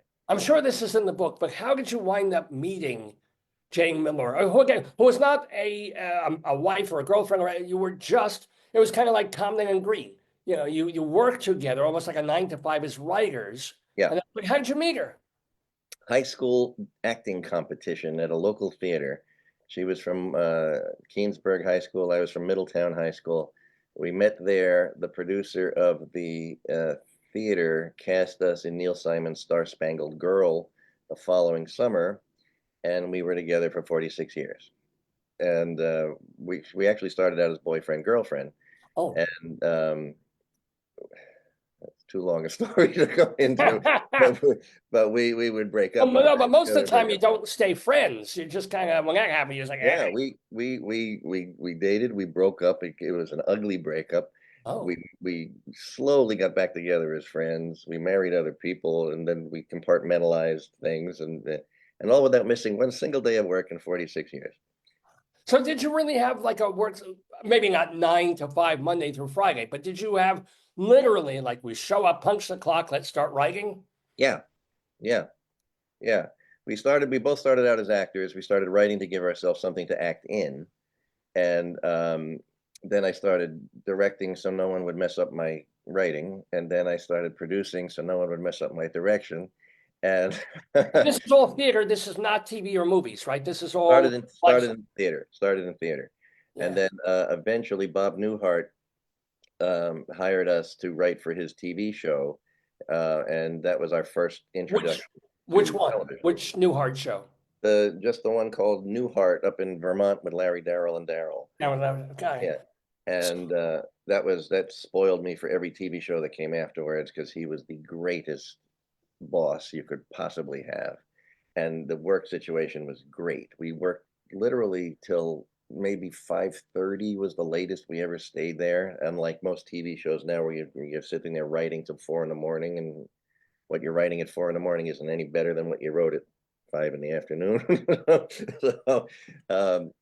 So we started with him, and once we did that, we sort of, the acting stuff went on a back burner. Well, And yeah. we ended up from that show, we ended up on Anything But Love with Richard Lewis and Jamie Lee Curtis, and we actually did act on that show, as well as being on the writing staff, which was rare back then. It wasn't really until I think the Office was the first time actors were allowed to be the writers as well and really get away with it. Oh wow! Prior to that, if you were a writer, you were the writer, and if you were an actor, you didn't write the scripts. Didn't cross the. Well, let me. But first of all, tell us a Bob Newhart story. Tell us just some anecdote or something that you remember about his style of his. Everything for him was about the audience in the bleachers watching you film the show. He did one take per scene. That's it. You did it like a play. If you had a costume change, make it fast, get back in time. It was like you were doing a play that happened to have cameras there. And he wouldn't have a laugh track. He said the audience isn't stupid. They're not going to think it's funny because you're forcing them to laugh. So and that part just stuck with me. And every show we did after that, I did the same thing. But he would warm up his own audience before the show. He would actually come out and do some of his fantastic bits, the telephone bits, and it was a joy to watch him do that, and then we'd go and do the show. And I only saw him bomb one time. It was funny and not funny at the same time. There had just been a horrible earthquake in Armenia, and maybe an hour ago, and he said something to the audience like, the worst part about the horrible earthquakes, all the VCRs going 12 o'clock, 12 o'clock, 12 o'clock. Nobody laughed, but we were like it. howling because Yeah. but great guy, and he always he at the table reading, he always had his car keys right in his hand, because as soon as that table read was over on Monday, he and Tom Poston would go play golf. And it's like, just get this out of the way, I want to go play golf. But great guy. I loved that man. Now tell us about a very different personality, Richard Lewis. He had to be a very different guy in the writer's room and dealing with him. What was he like? Richard was as neurotic as you think he was, and as funny as you know he was. And on Anything But Love, he never learned his lines. He would painstakingly take the script, cut out his dialogue, and tape it inside coffee cups on the keyboard. I kept saying, if he got hit by a car, we could have somebody come in and do his role, because they could just follow the. So Was it but because he couldn't remember them, or he it liked to wasn't have it there for security, or what? security. He could learn them. He just didn't. And and half the time they would try to, they would want to cut to him for a reaction shot, and he'd be reading his next line. But when he wanted to do the show with Don Rickles, he called me up and asked if we would write that for him, and we did. And I said, all right, here's the two things, Richard. Two things. One, you're learning your lines. I'm not pasting anything anywhere on the set, so you're going to do that. He said, okay, and he did. He was great with that. And the second thing I said, you've got to stop faxing me joke rewrites after midnight, because he would, every hour you hear the machine going, another joke, and they were all good jokes, but it's like he was always trying to fix things. Well, now that I get. Was this before email already? Still, I mean, now Yeah, you send yeah, it, I read them in the morning, but I guess yeah, back then, yeah. yeah. Wow. How about Yeah. Jamie Lee Curtis? How was she? Loved her. We had to, when we first started the show, if we wrote her a joke of any kind, she would smile through the joke, and it was like, so we stopped writing her jokes, and we wrote her how it should be written. We wrote character Yeah. jokes as opposed to But I'm bummed. Yeah, right. And she was great with that. She worked really hard, and she was really, really fun. Jane and I wrote we did a pilot for her that didn't go. It's called the Jamie Lee Curtis Project, actually. And that would have been, I wish we'd done that. That would have been a fun one. I see her through the years. She's a little crazy and a little fun, and really, I had a great time with both of those people. So who else? Who else in your adventures in TV land, before we get more to your plays and things? Who else have you worked with great stories of? Remember, good or bad? Wonderful or terrible, or both? I did we mostly wrote for stand-ups, turning them into sitcom people. Yeah. So we did Martin Lawrence.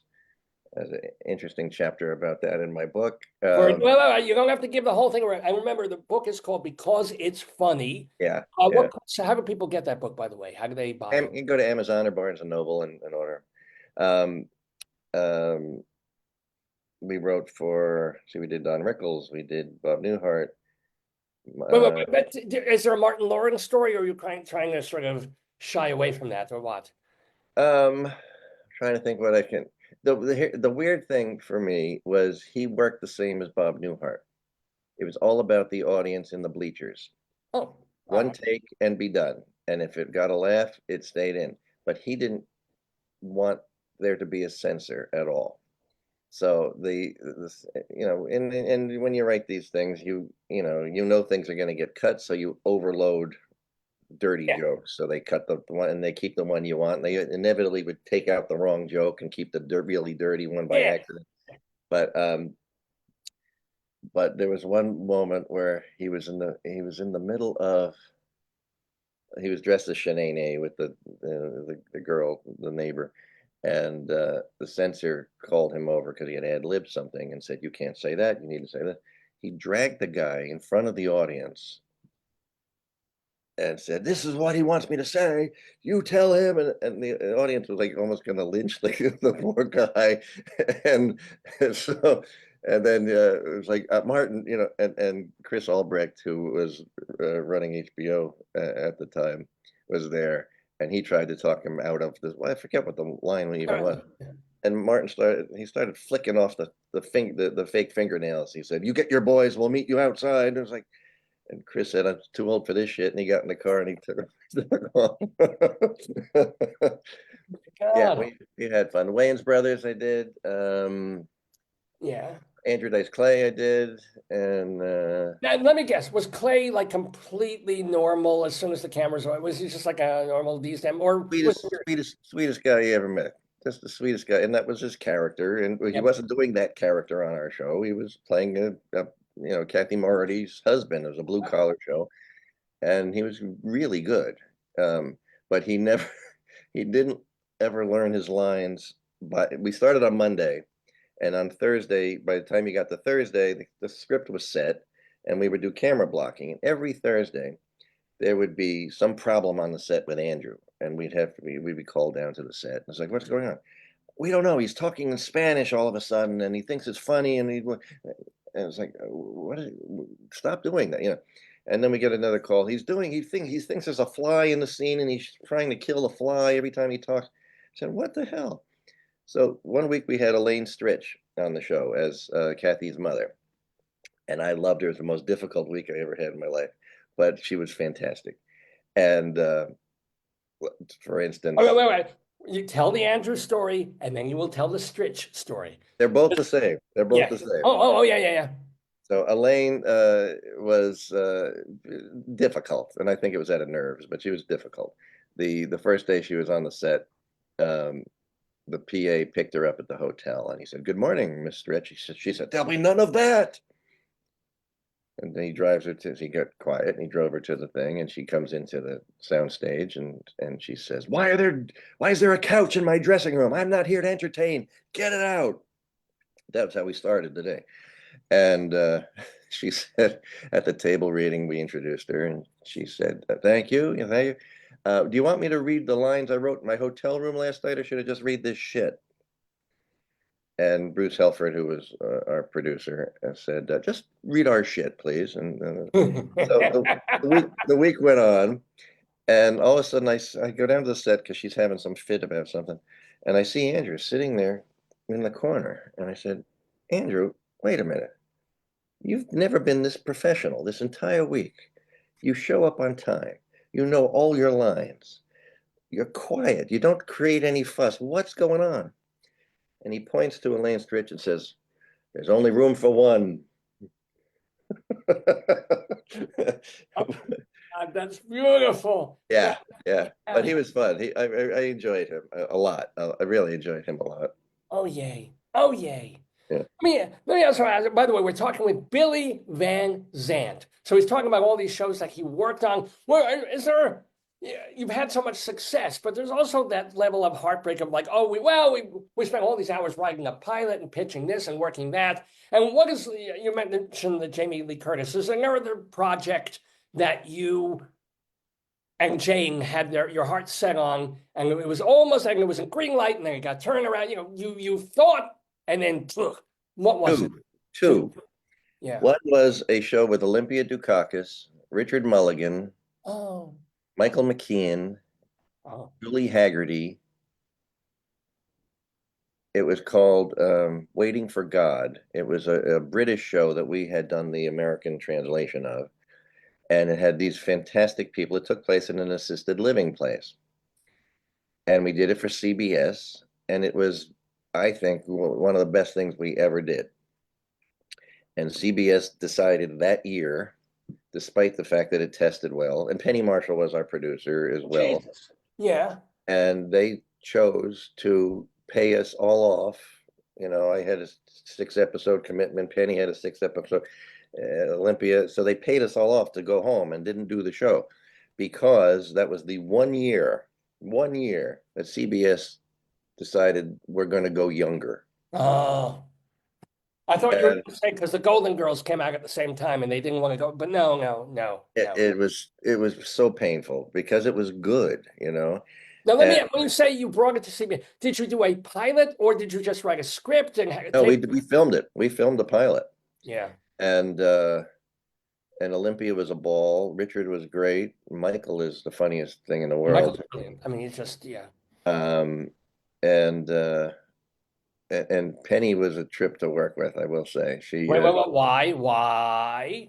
well, first of all, she smoked everywhere. It didn't matter where she was. She was smoking like a chimney all the time. So you're in a sound stage, you know, and it's, you know, and people, there's reasons they don't want you smoking, you know. Yeah. But she didn't care. She'd light up, and because it was Penny Marshall, nobody told her anything. So half of our auditions consisted of a smoke-filled room, and actors would come in and choke to death while they're trying to read. And she mumbled all the time. I mumble, but she mumbles worse than me. And poor actress came in one time, and she did the scene, and Penny said, "This time you're trying, yeah." And the poor actress was like, and she changed her reading, and Penny went, "Exactly." And we didn't know what she said. So, Lucky actress. All right, good. Yeah. But the and you mentioned there was a second show that the second show was a show I did for Disney, which was surprising because my agent said, "We want you to go to Disney for a meeting." I said, "Disney?" I said, "I wrote for Don Rickles, Andrew Dice Clay, and Martin Lawrence. I'm going to Disney." They said, "It's the only place doing comedy now." I said, "All right." So we went over there and we put a show together called Janet Saves the Planet, which was a sort of a Lucy-ish sort of show where about a kid who's trying to do all these great things to save the planet, and she does them all wrong and all this stuff. That's a good idea, yeah. Yeah. And it was really good. We filmed that one too. And I thought for sure it was going to go because they tested it, and everybody, so whenever they test a TV show, whoever wrote it says, "Oh, it went through the roof. It was fantastic." You know, yeah. This one was great. We got better numbers in Hannah Montana and all this sort of thing. And I thought, oh, this is going to be, we'll be on the air for 8 years, you know. Right. And they decided not to do it because at the time there were 4 quadrants of a Disney show. Well, and I can't remember them all now. One had to have music in it. One had to have concert potential with the stars. One had to have comedy, and one had to have something else. But we didn't have any singing in our show because it wasn't that show. But nobody told us this before we filmed it. So they did not pick up our show, which shocked everybody. And they took the entire cast and put them at a different show called Ant Farm. And and there was no singing in that, by the way. Right, yeah. You know, and we went home, and then I found out years later that they would take our script as a sample to give writers of how to write a show for Disney. It's like, wait a minute, you know. So, you know, that those things kind of hurt when you know, because I really don't ever just do anything half-assed. I really put everything into everything we do, you know. And but you know, it's part of showbiz. It is a biz, and that's why I would go back and forth to my plays. You know, I do the TV shows in LA, and then I go back east and do the plays and go back and forth. Now, are you still writing or for TV at all, or have they? No, I haven't done an it. age out sort of thing, you know, over there where you know. They don't tell you you've aged out, but you've aged out.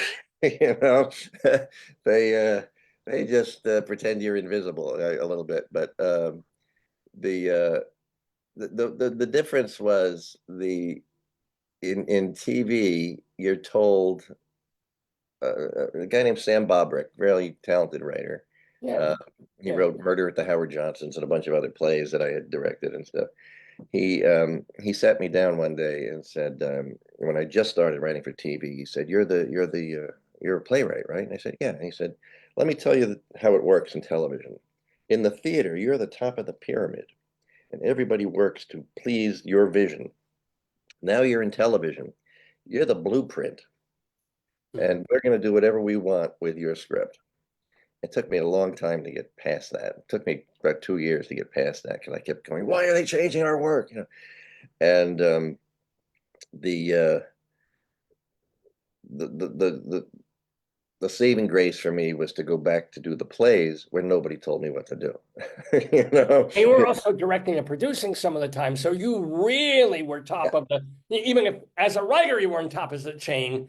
The chain was, oh, I got to ask the director. Hey, hi, yes, and there it is. Yeah, it's true. It's true. Let me ask you. Speaking of plays, Mhm. I saw in the resume there that you do have a play called "What the Rabbi Saw." Yes, What I was do. that about? This was a crazy physical comedy. We there's a lot of physical comedy in all our shows. I'm a student of Keaton and all those people. So we had done a bunch of one acts called "Do Not Disturb," and one of those scenes was about a wedding where the bridegroom and the maid of honor were caught at the beginning of the scene, having an affair and accidentally attached at the zipper. And the whole scene was about trying to get separated and her hiding under him when somebody come in and him hiding under her and all this stuff. And it was a great little scene. And then we started to a couple of years later, I thought, what would have happened if that scene had continued? And we did a whole play about started there and it just got crazier and Did crazier. they ever get unstuck, or were they literally stuck together the whole scene like a Ray Cooney farce or something, or They were stuck together the whole scene. oh no, or the whole play? The when you the whole play. Yeah, well, first act, second act, things separated, but things got even wilder. But and Where does the rabbi come into it? well, he's going to marry the couple, so he comes in to discuss the ceremony, and they're still hiding and doing all this crazy All right, stuff. I'm just saying if that is being revived somewhere, That's I right. I get That's to right. play the bride. That's where. We did that show. We did that show back east, and then it was being done out here in LA.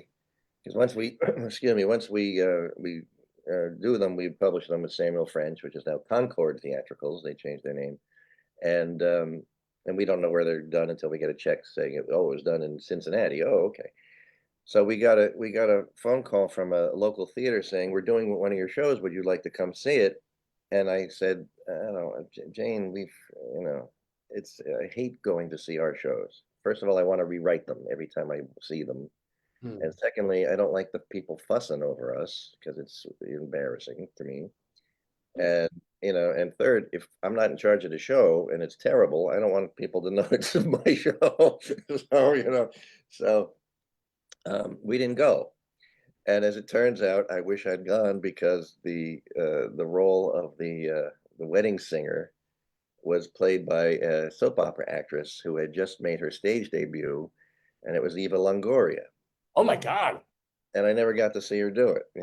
So All right, missed opportunities. So yeah, you're still doing your shows. Do you occasionally go to see one of your and very, very seldom. 'Cause truthfully, I want to rewrite them, because they're never finished to me, and even when we've been touring sporadically. The last show Jane and I wrote called The Boomer Boys Musical, and I rewrite the jokes to every performance. So it's like, oh, try this, this will be good.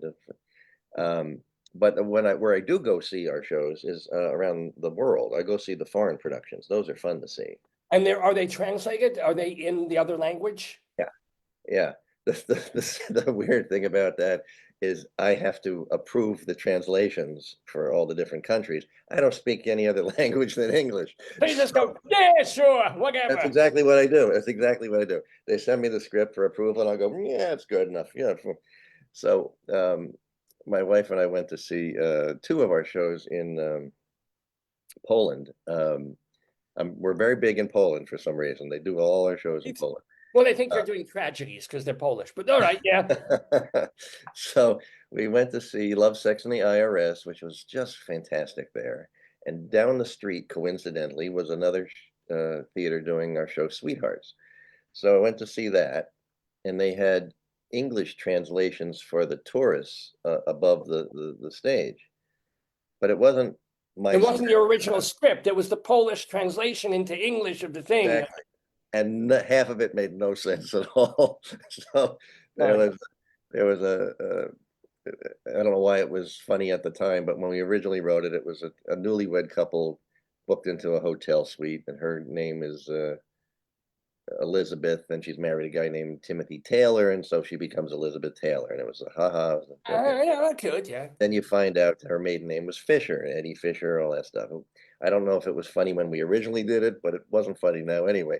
But we go to see the show, and it gets to that part, and it's in Polish, so I can follow along. I know the story, you know.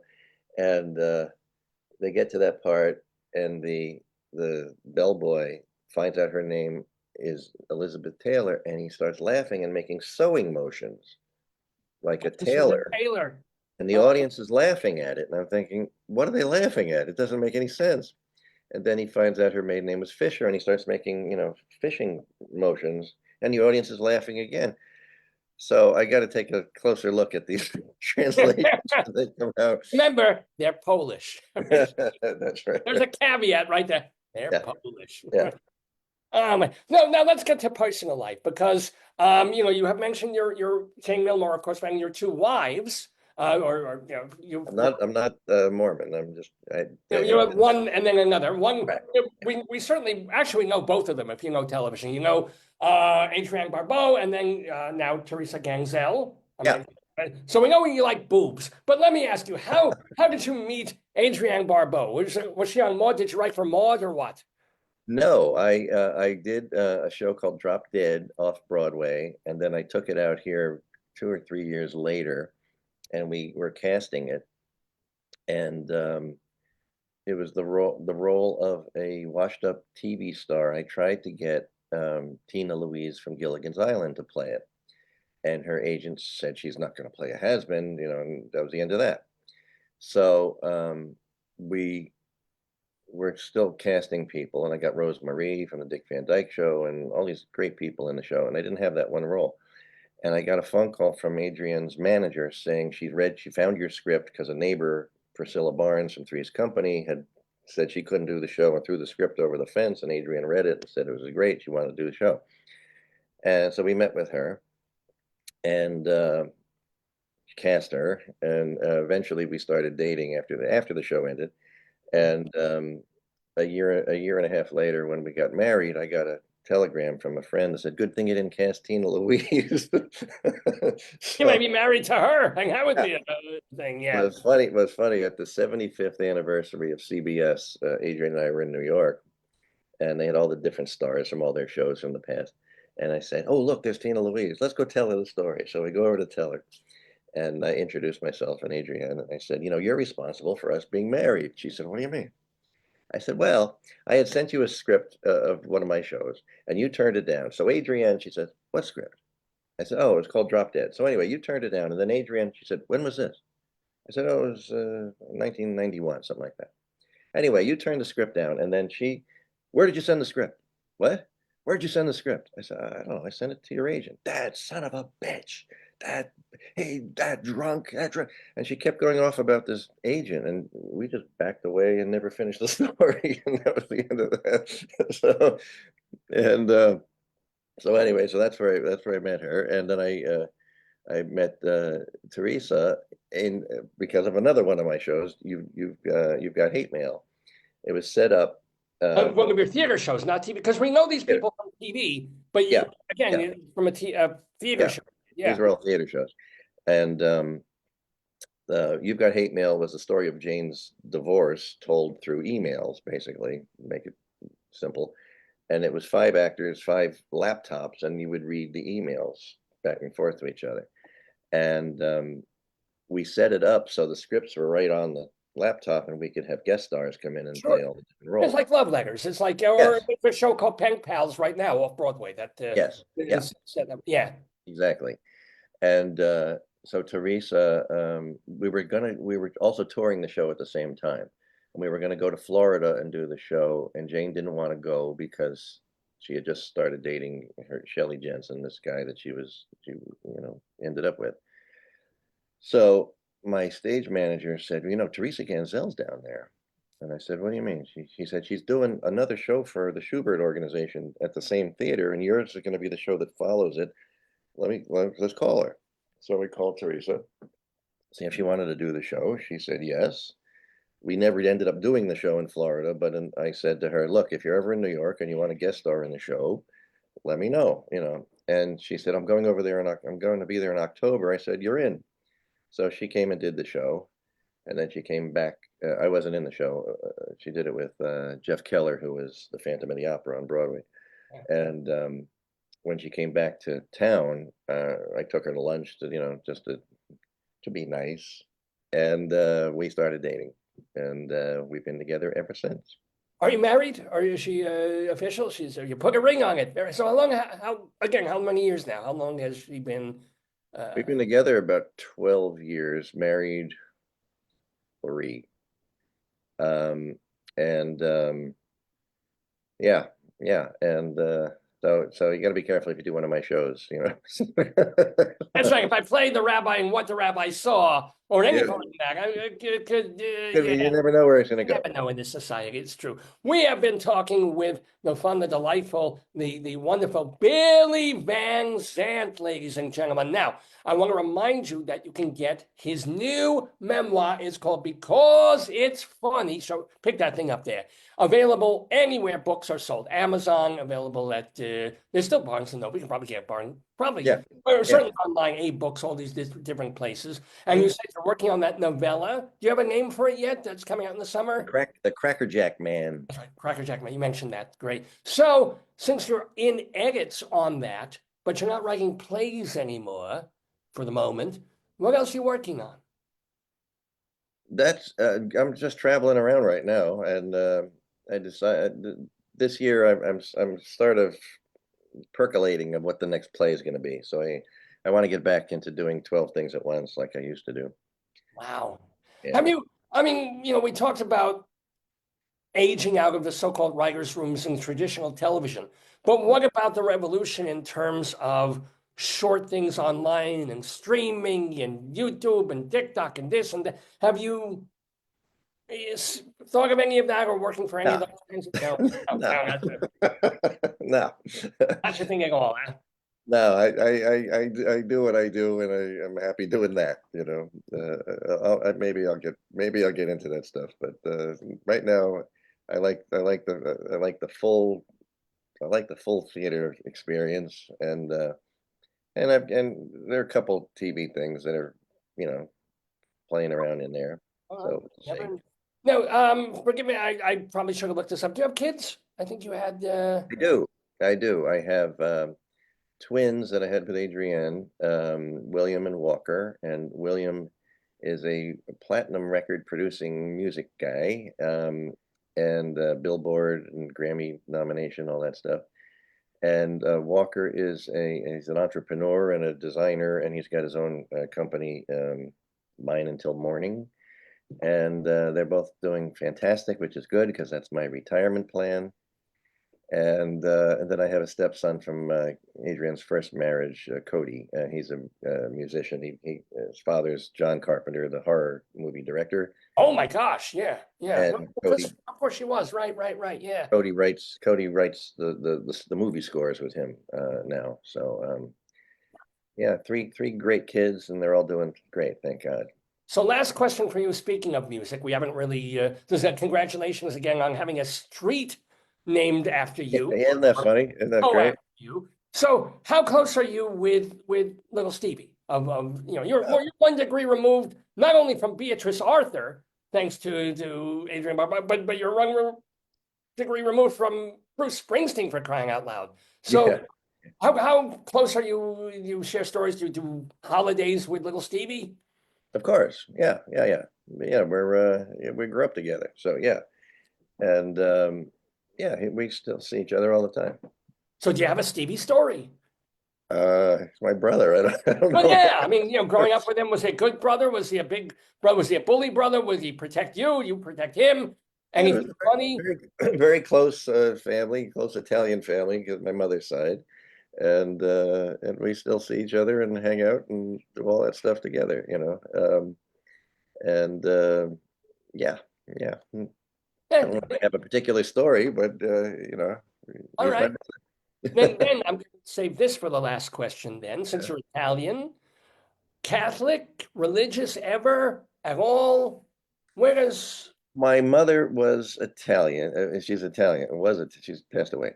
My mother was Catholic, and she was married to Stephen's father. And when she divorced him, they kicked her out of the church, which the Catholics are lovely to do.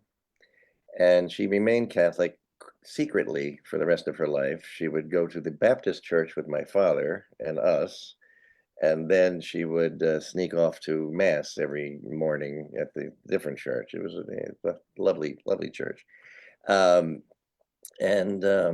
But we grew up with the Italian side mostly, because my mother's sisters and brothers all moved down from Boston. So that was our Sunday. Was you go to church, then you go to Nana and Grandpa's, and all the Italian relatives would show up, and we'd eat all day.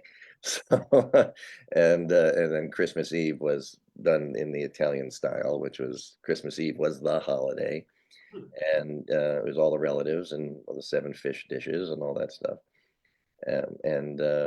But where does religion, if at all, does it play a part in your life? Because you worked in theater, you worked in television, which means technically you're ostensibly Jewish. But I'm wondering, Jane used to refer to me as the pseudo Jew. pretty much. Yeah, you do comedy. You play Groucho, for crying out loud. Yeah, of course you're and most of my idols are Jewish writers.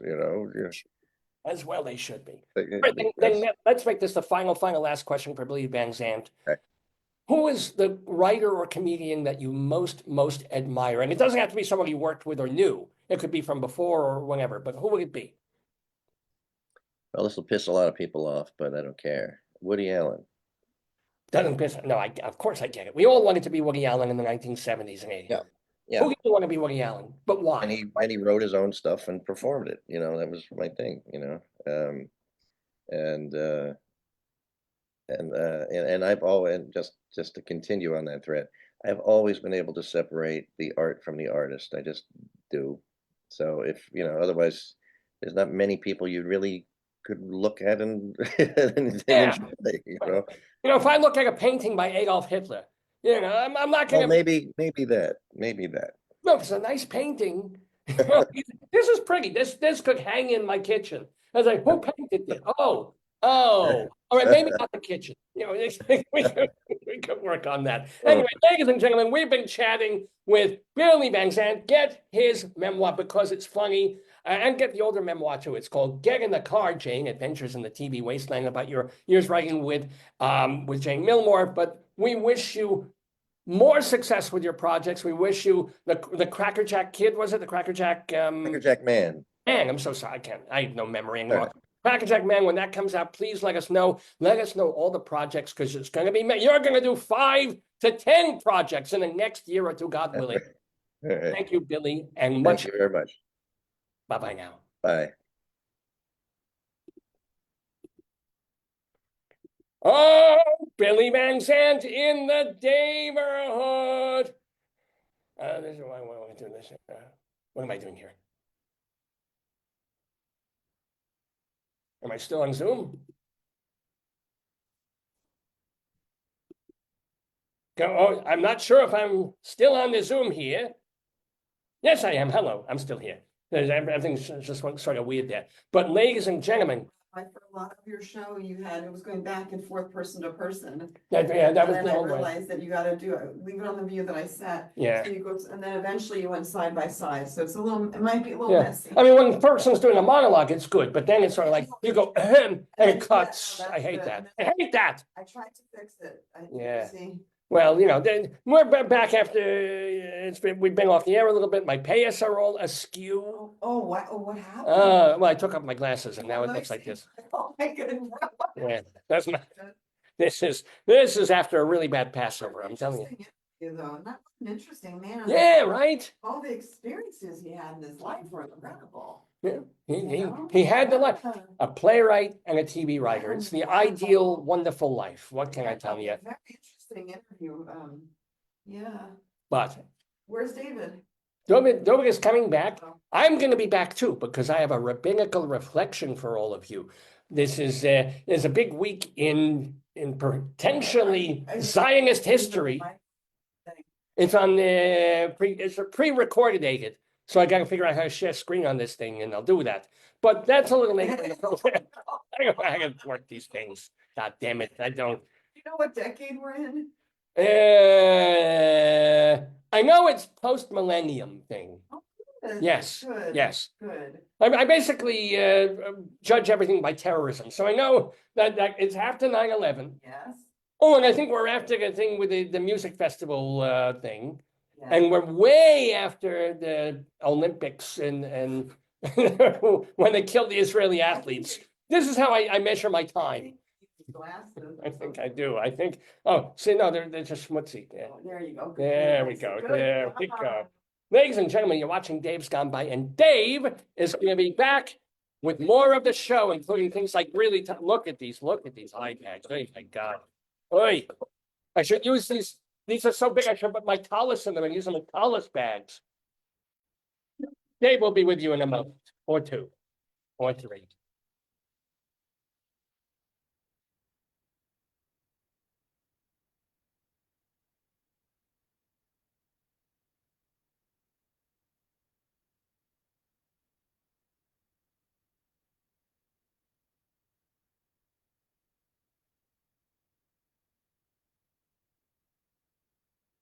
And we're back. Before with their curls. No, We're back and forward. Oh, yeah. Sticking out. Yeah. Yeah. That's fine. Yeah. Yeah. Keep going. Keep Yeah. going. Yeah. No. No, yeah, it was fine. Okay. It really, it looks, this is not seeing us more front. I'm looking fine. Ladies and gentlemen, I don't even know what time this is. I gotta make this smaller again so I can see. 12, 11, 24. Oh my gosh. Okay, fine. We still have a lot to do on this episode of the show.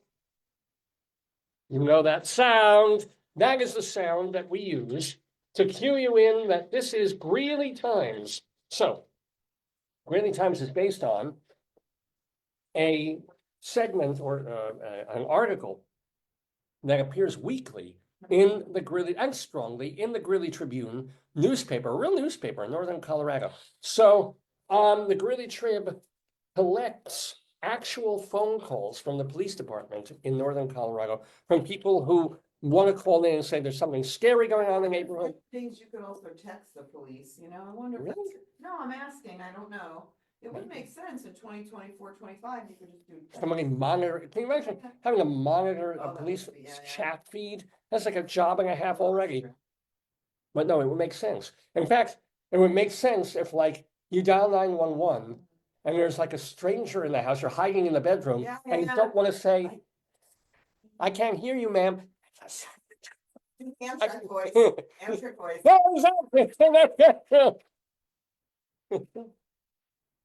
He wasn't on this floor a moment ago. He is now. So it really would make sense if you could text the 911 people.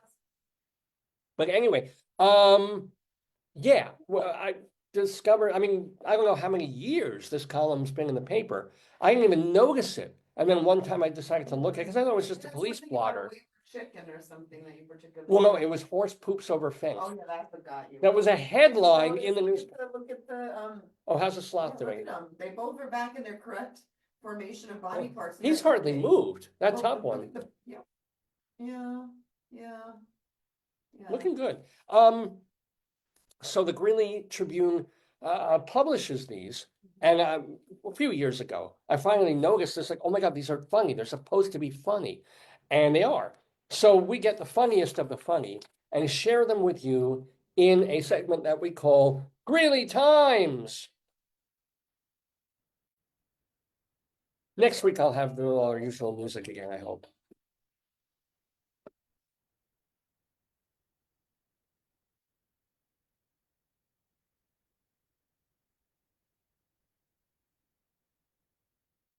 So we're waiting for our first phone call. Well, and for the music to stop. All right, stay up with that. Phone call. I gotta get a chicken. I got the chicken phone. Here we are. Okay, a caller at an apartment complex on B Street reported a manhole bubbling up with water. Oh, God, that's not good. And I wanted to know if there was an after-hours water contact. Oh, that. Yeah, so that's a good. You should have. Yeah. Should see. Yeah. And, the last. Okay, so. Oh, how's the Fox thing doing? It's still a Fox. Nomi wrote and said, what a special guest Billy is. He has done so many fascinating things. Thank you. Thanks for the treat. Oh, Nomi wrote that. Nomi from Colorado. Hey, Nomi, thank you. Yeah. I hope you enjoyed the interview. Yay. Anybody else write about Billy Van Zandt or anything? Yes. Because my wife checks our Facebook feed here on Dave's Gone By. Oh, and she wrote here too. I just said Billy Van Zandt joins the Daverhood. And then she wrote another one. She wrote a great show, Reb Sol. Billy is fascinating and fun. Hi to Joyce. So Oh, who's Joyce? I don't know. Anywho. If the views are increasing, you're up in the 50s. I'm up in the 50s. And at some point, it'll even reach my current age. No, when you're not on in a while, you lose the momentum. I know. It's like, I know. oh, wait, hold on. Oh, is there a call? Hold on. Uh-oh. Let me get the older chicken phone. The less shiny chicken phone. Yeah, hello. Oh, honey. We have a new alert.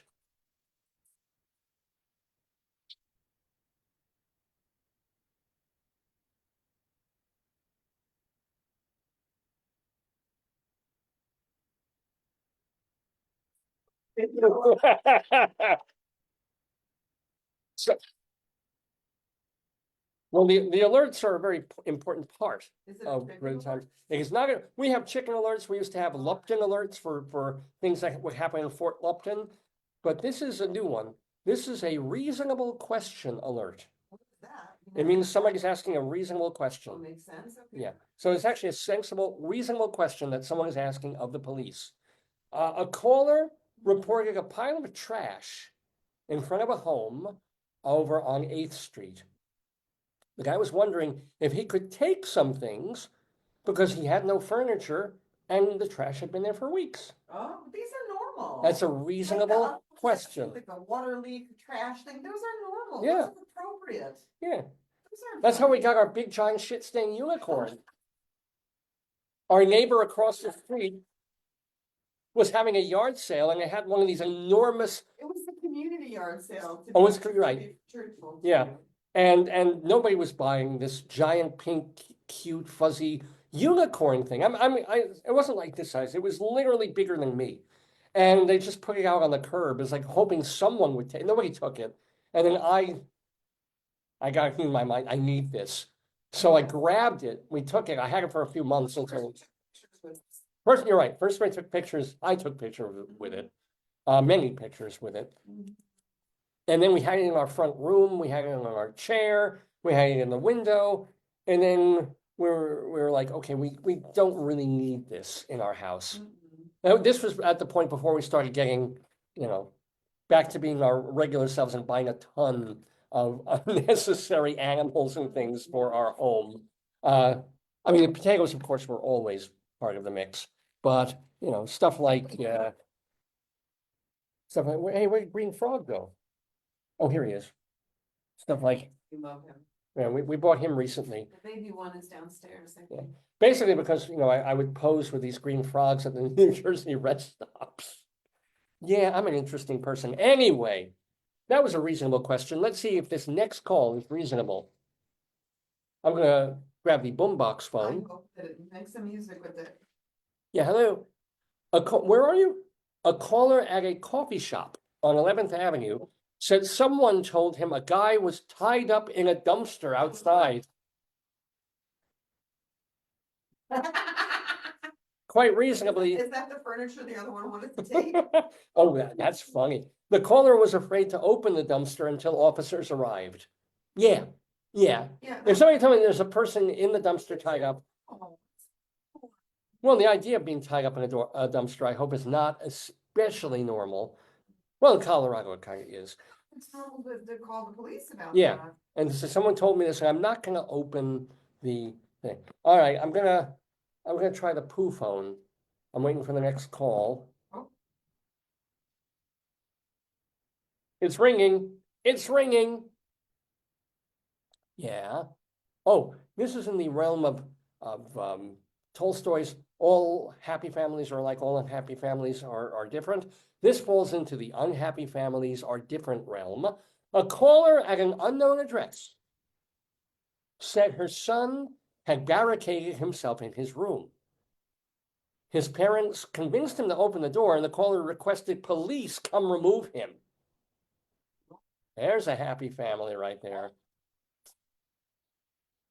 There's like, yeah, son, put down the crack pipe.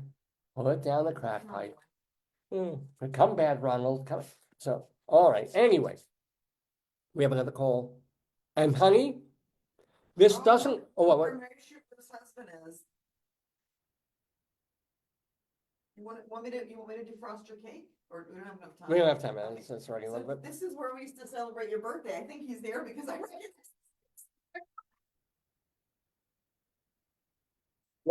I gotta explain this.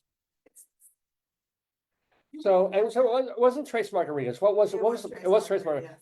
So one of Joyce's favorite pictures of me Yes. and stories to tell was from my birthday. Yeah, this is, He weighs about 98 pounds with the soaking wet, yeah. it was my birthday and I decided to go to Trace Margaritas for a meal. They give you so much food and they always give you Yeah, I liked it. appetizer and they give you I love potato that. chips and their sauces were very good.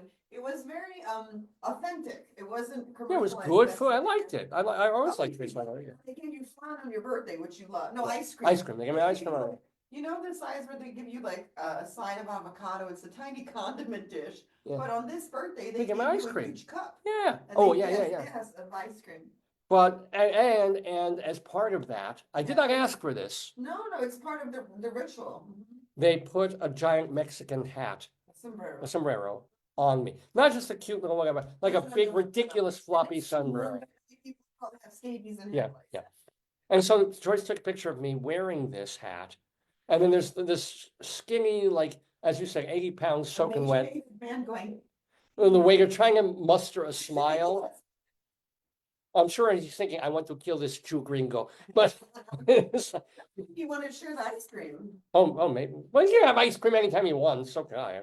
But, and so this was actually my advisor's husband. When I was going for my master's thesis, this is just a couple of weeks ago today. Same Is it really the same one? Wow. Yeah. Yeah. Was this really a Trace Margs? I don't know where it is, but it looks like a new, let me see. Oh, no, this is not her husband. This is Oh. a fellow professor at the university. He's the dance professor. Oh, it says, okay. Hmm. Amazing birthday. Oh, yeah, let's see. I want to see, I don't know where it's, But she doesn't say whether it's Trace Margaritas or I not. think they don't, a lot of people just said happy birthday. Yeah. Oh, and look at their people at other tables smiling in shame, like. Yeah. Oh. Did they sing happy birthday or Feliz No, cumpleaños? we said no singing. Oh, I said no singing. All right. Oh, another call. We never got and the dishes are the same. It might have been an upgraded version of it, but it is exactly, All right, I'm gonna get the cup phone. Hold on. Oh, holding the phone wrong, of course. The cup phone, our latest call is from 15th and 15th Oh, wow. This is true. 15th Street. Yeah, and 15th Avenue in Greeley, Colorado. wow. Someone there reported, quote, some suspicious characters with a trailer full of lawn care equipment acting very strange.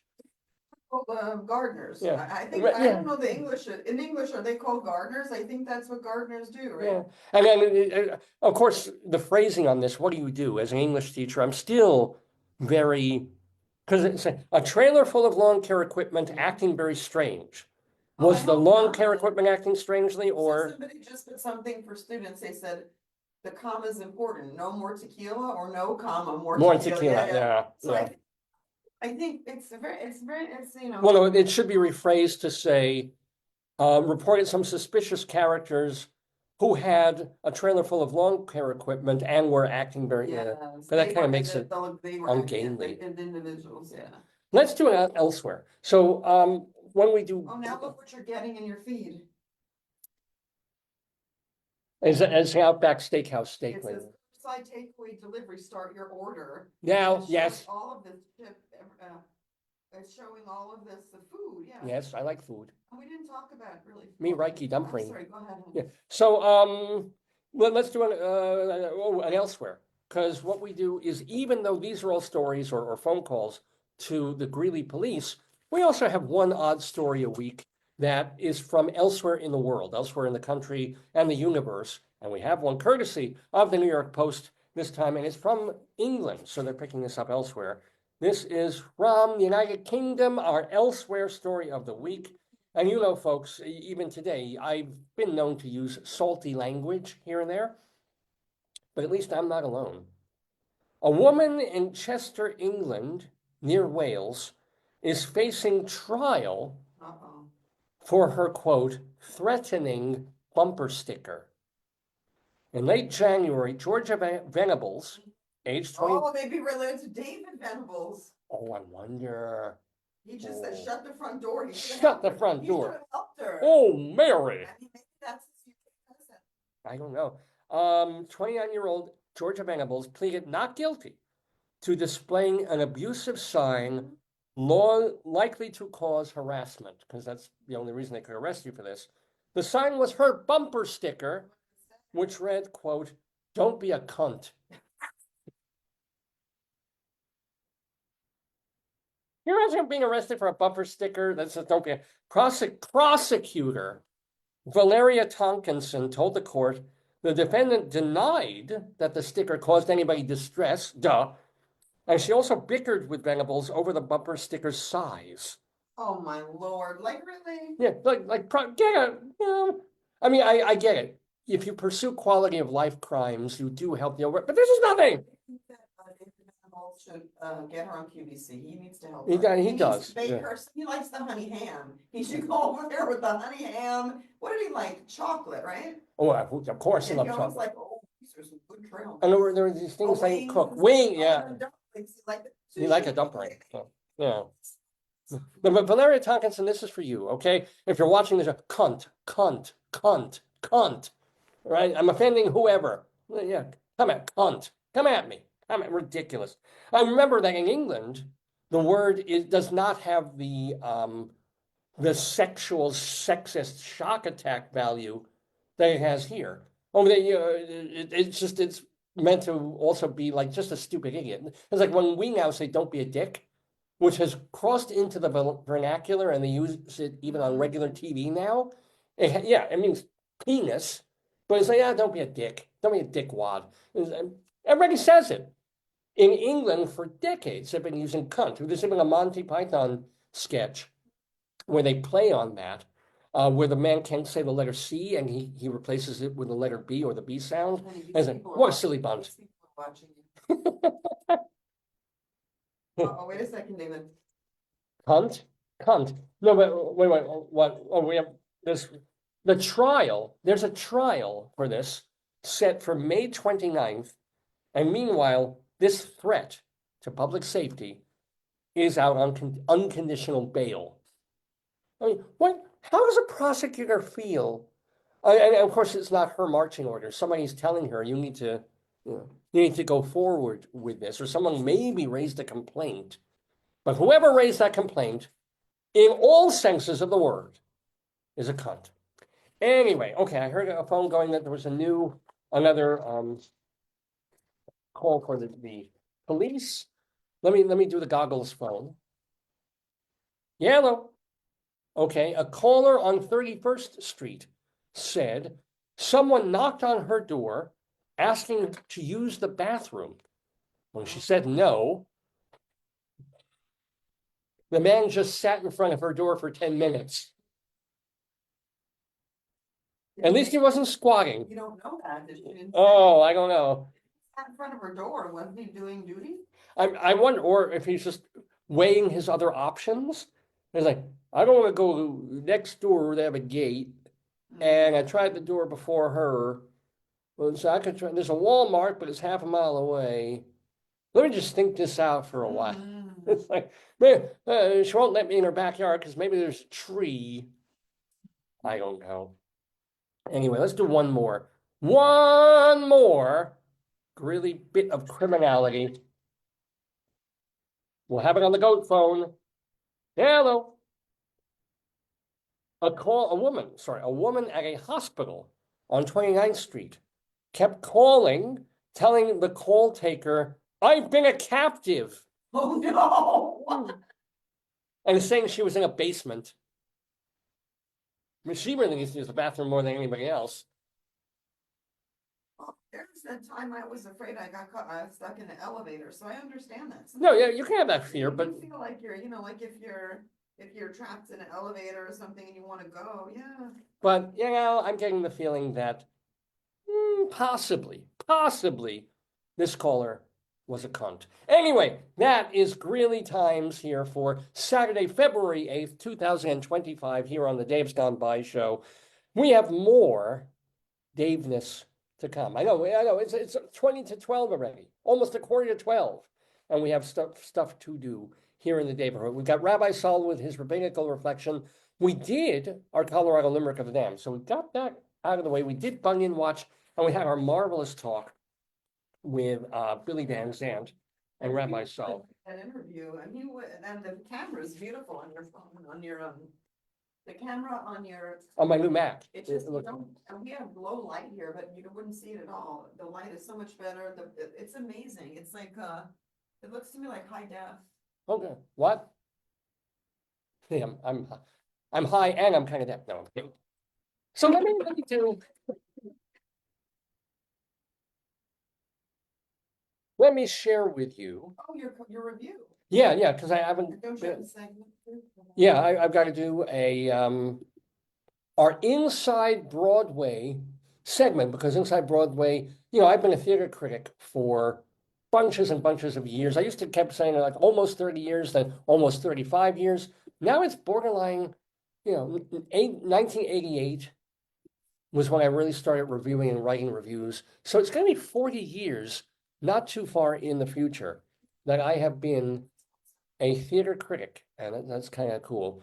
So, When did you start this week on stage? oh God, I must have started that about 1991 or two, because I was writing for the Long Island Examiner and writing for Backstage and Show Business and places like that, and then I just started my own thing.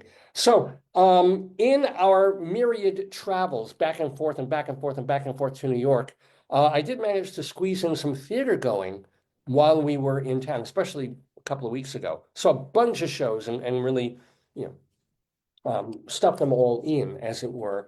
And so I reviewed a couple last time, and I'm going to review a couple more just to let you know what's playing, what's out there, if you plan to see a show in New York. So I've got a Broadway show, and I've got an off-Broadway show to talk about as well. Let's start with the Broadway one, which is a show that I kind of remember seeing off-Broadway a few years ago called Eureka Day.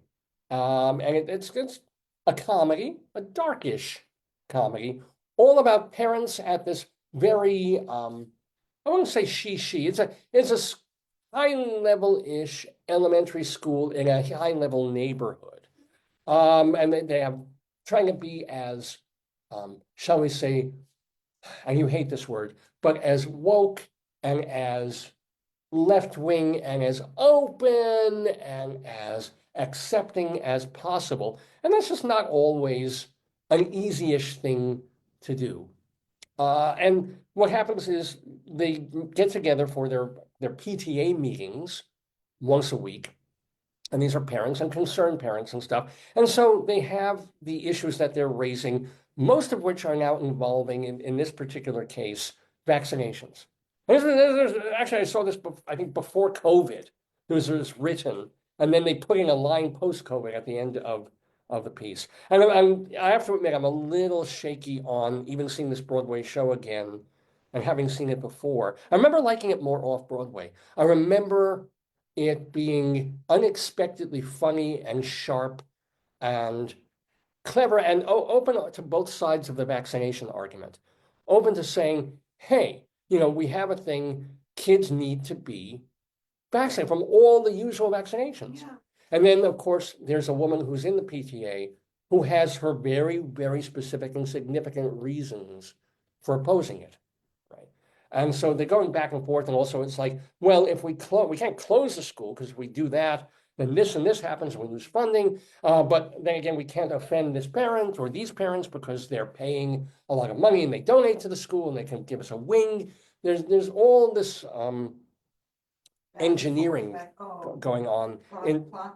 Yeah, it's like, it's not particularly contrived. It's really just showing how people want to act in the best interests. And yet, on some level, there's always things that are gonna, you've got to listen to and pay attention to, even if something in your gut says, maybe not so much, but I have. And it's also about compromise, which can, on some level, sometimes be impossible. You want to compromise, you want to hear all sides of everything and make everyone happy, and you can't. Right? So that is one of the presiding things of Eureka Day. It's sort of like everybody wants to be the best possible person. It's the significance of the name. Oh, because they're in Eureka, California. It's the Eureka Day School. Eureka Day School. I thought it was like Eureka, like well, you're having a Eureka moment, kind of. But it's honestly, one of the things that made me less enthusiastic about the play on Broadway simply, and it could just be me, is I'm at that stage, I'm at that age, I lost a significant portion of my hearing in this ear anyway, years ago, and I have bad tinnitus. So, it makes it a little harder for me to appreciate plays sometimes. Usually I bitch about the volume of Broadway shows and how for years, musicals have been just blasting in my face. And, who wants to sit through a show? Oh, the sloth. The top one. Yeah, he finally moved. In this case, on my trip this time, I was pleasantly surprised when I saw A Wonderful World, the Louis Armstrong musical, that has all this brass in it and musical, but it was perfectly volumed in terms of, they play jazz music, yeah. Maybe, well, for the sound design, I would put them up there for that. It's not going to win a Tony for Best Musical, but it was that rare moment in a musical where the sound and the volume and the mics were just right, the band was just right. You can literally go into that music like a warm bath and not be like assaulted in your ears. Wonderful, very happy to see that. But in this particular case of Eureka Day, I would honestly crank the mics or the projection of the actors just a little bit more, because I was in the middle of the orchestra, not front. Could you get it here? I could probably get a device. Does it amplify? What does it do? Well, I'm assuming even in plays, they're all mic'd. So it will. Yeah. Try. I could try it. You could get one, return it. If you don't use it, it's not. I could just turn it off and put it in my lap. But I'm always afraid of it feeding back when I'm sitting there, because I remember back in the day you would hear. Yeah. But so that kind of kept me from getting as involved as I could. And then I like the actors. Bill Irwin is in there, and Bill Irwin can be great. And I've seen him terrible. He was terrible when they were Bye Bye Birdie, but he's pretty great in everything else. And he's good here, but he's kind of a mannered performer, as is Jessica Hecht. And I've liked Jessica Hecht in a lot of things. But and here she plays a woman who is if you think I'm passive aggressive, she's like, to the nth degree. And she's amusing, but I was kind of a little distracted by her performance and at times a little bit by Irwin's too. Because they're supposed to be real people. They're not supposed to be caricatured. They're supposed to be parents who care. And so Were they? Or were they caricature? I think they were trying to play them real but funny. So there were moments Like when over the top? the performance, crept into like laying in or layering in a little bit of overkill, a little bit of Well, that's the being director, performative. though. That's the director.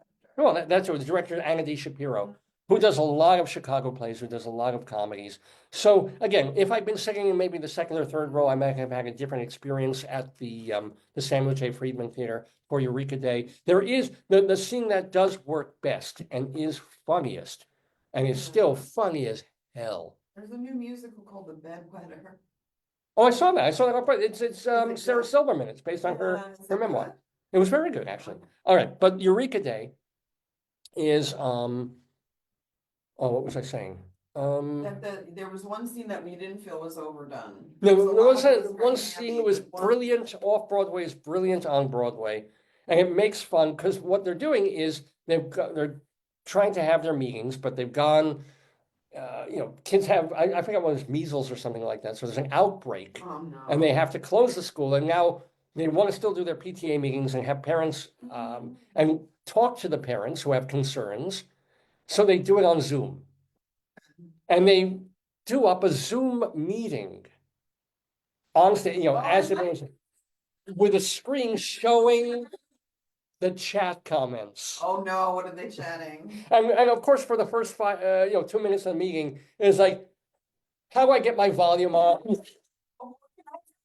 My video? One person is 2 beats behind. A meeting, the insults begin.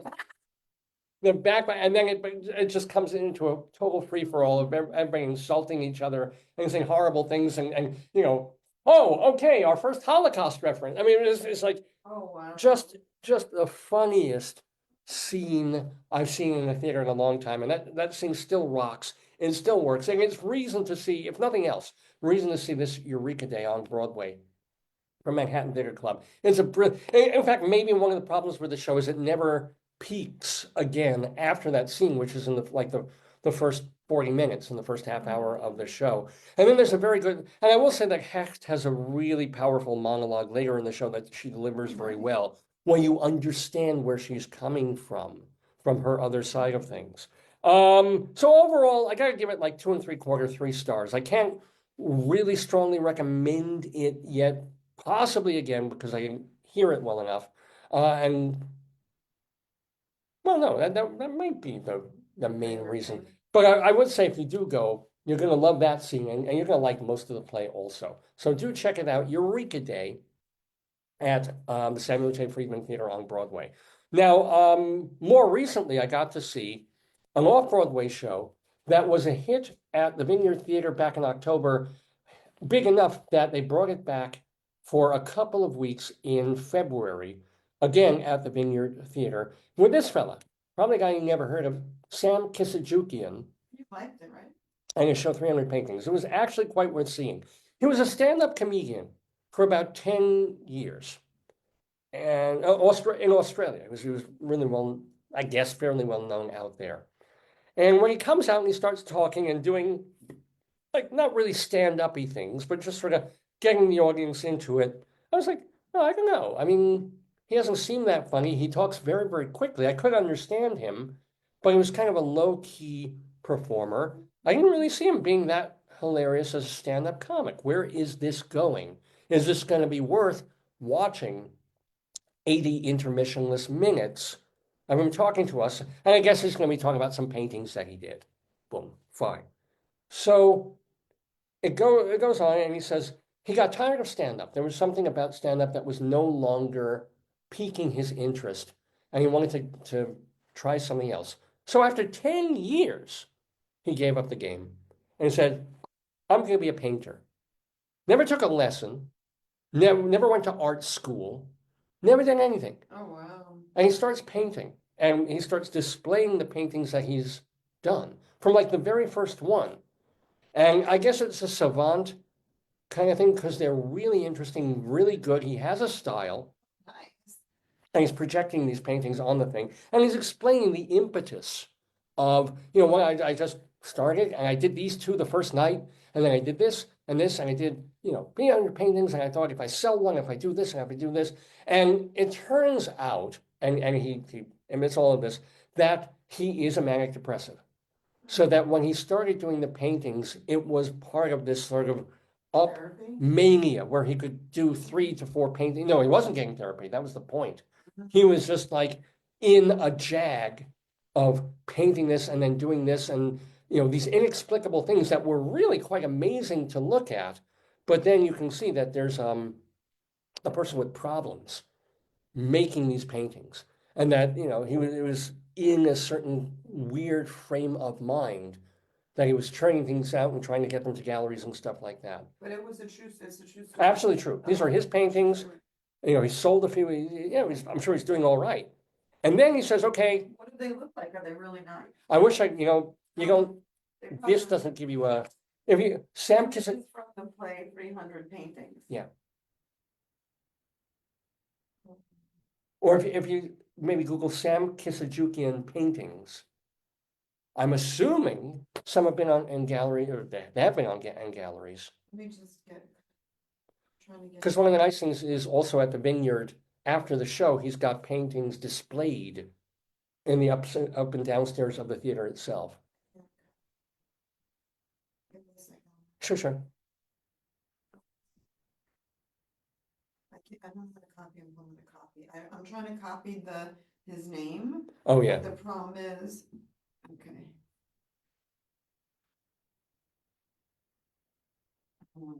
Would it be on,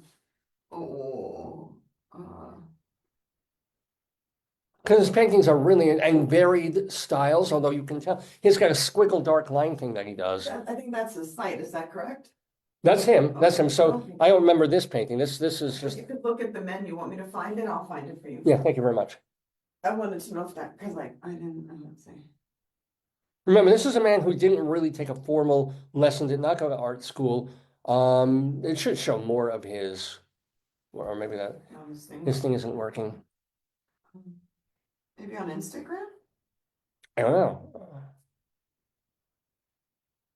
I'm surprised you can't just do images and come up with a bunch of his paintings. It's about the musical. But here's the deal. He did painting after painting after painting. You know. So he talks about that and the state of mind that he was in. Here we go. So so this is a very Moreau kind of work. So I mean, it's not that he didn't go to museums and see other artists and things. You can see that, but you're gonna see his style. It's like great use of color, great balance and composition in the paintings that he has, and a lot of lines and a lot of black lines, white lines. Let's see. And yet Cubism shows itself. He's just a natural stylist there. Right. Even though, of course, Picasso and other folks like that and Cassatt were doing some similar things there. I don't remember this one. Remember, he churned out 300 paintings in about a year. And you can tell, you know, it's not like modern art where, oh, a 7-year-old could have done these. No, not. Just not. And then here we go. Here's some of the earliest or striking ones are just pure, almost black and white. I can't tap on that, but here. So the man obviously has just an innate creative talent for painting. And then he was like, you know what? I'm an inventor. Now I'm an inventor. And he set himself a goal to invent something new every day and then give himself, I forget whether it was 24 hours or a week to sell it. Right. And if it didn't sell, or if no company was interested, this was, you know, the stuff that was going on in his brain. He made a deal with it. If it doesn't sell in the next day or 2 or 3, I'm not going to try anything. I'm not gonna, I'll send some emails, I'll make some phone calls the day it's done. And then I'll try and get some person who wants to put a patent on it and put it out and so forth. And then if it doesn't go, I'll move on to something else the next day. Which is hilarious to anyone who's tried to invent anything or paint anything or do anything or written a play, and then you send the play out to an agent, if you have an agent, or you just send it out, and then it's months. It's what Billy Van Zandt was talking about earlier when he said, well, yeah, I always try to have 5 things going at the same time. Or as my father would say, get all those irons in the fire, because you never know which is the one that out of the blue is going to be the one that gets hot, right? So you do these things because it takes time. It takes forever to do these things. But for him, it's sort of like, nope, I'll have this invention. I'll get it. I'll do the blueprint. And a good chunk of the show is that there's one idea that he has for this like modern art idea of something where the patron goes into a virtual museum and lives in this virtual museum experience. And he actually gets he doesn't mention the name, a very well-known, very, very, very, very, very rich potential investor and arts person to sign on, to go on board with it.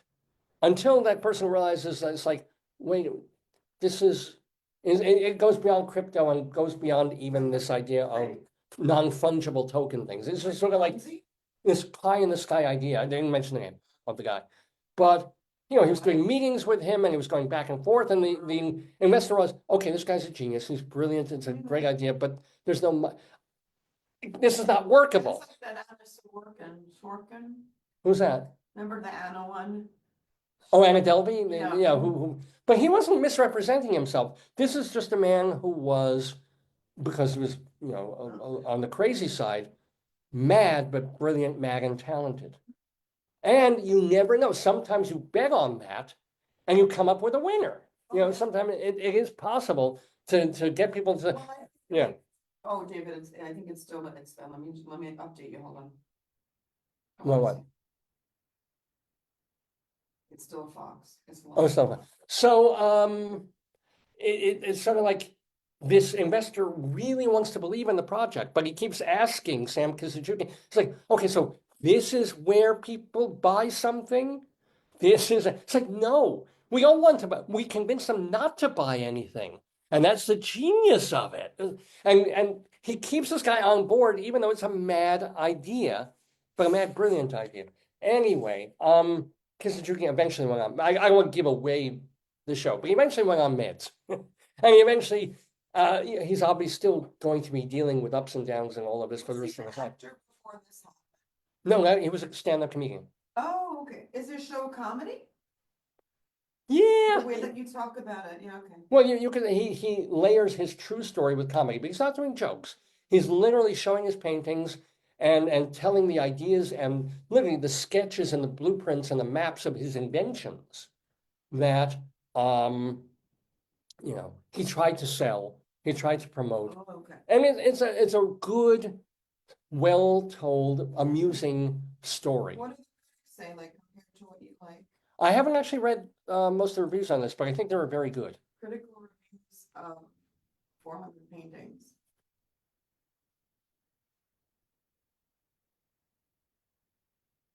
They're talking more about, No, About well, the because it was reviewed back in October yeah, and it became popular and now they brought it back. And it's worth seeing. I would give 300 paintings 3 or 3.25 stars because from the opening, I thought, this is going to be all that interesting. One-man show. Why? I know from one-man shows. But it's hard to do, right? Yeah. And he pulls it off. And it is just a really interesting story, well told. And of course, the visuals help a lot because a lot of the time you are looking at this man's work, his visual work. Paintings or pictures of it? Well, they're projected. Not painted. But when the show's over, you can actually see some of the real paintings that he has on display. They're not for sale in there, but they have been on for sale, I guess, in galleries. So yeah, 300 paintings. Sign off it. Well, he's got if he wasn't before, the fact that he's out of Australia and now having an off-Broadway hit He will. will help. Because a lot of well-heeled people in New York will say, oh, I wonder what he's got hanging in his gallery at home and what is available to be in various galleries. So anyway, that is Inside Broadway for this Saturday, February 8th, 2025, here on Dave's Gone By, where it is already post noon, if you can believe it. It's already like we should be ending the show, and we will. Oh, thank you. Well, thank you. So we still have our friends of the Daverhood to do, to tell you about the folks who've been on the show in the past and what they're up to. And let's see if I can do this. Let's get Rabbi Sol back, because as promised, he's got a brand new Rabbinical Reflection. These are his thoughts on the world at large. Sometimes they're about Jewish things, sometimes about politics, sometimes he just tells jokes. But this, well, this has been an interesting week politically, particularly if you're Jewish. So let me see if I can share my screen here. Oh, you need help here. Open system settings. I want to allow. Help me out here. I only just. Why are you doing that? No, okay. All right. Where's- I don't know this new Zoom thing here. What are you doing? That's I don't not know. Zoom. That's just what it brought me. No, go here. Mm-hmm. Sure. Yeah. All right. And Where's your video? that's when you have to hit one of those. Why is it? I don't know. Where's the video? Is the video open? Let's do screens.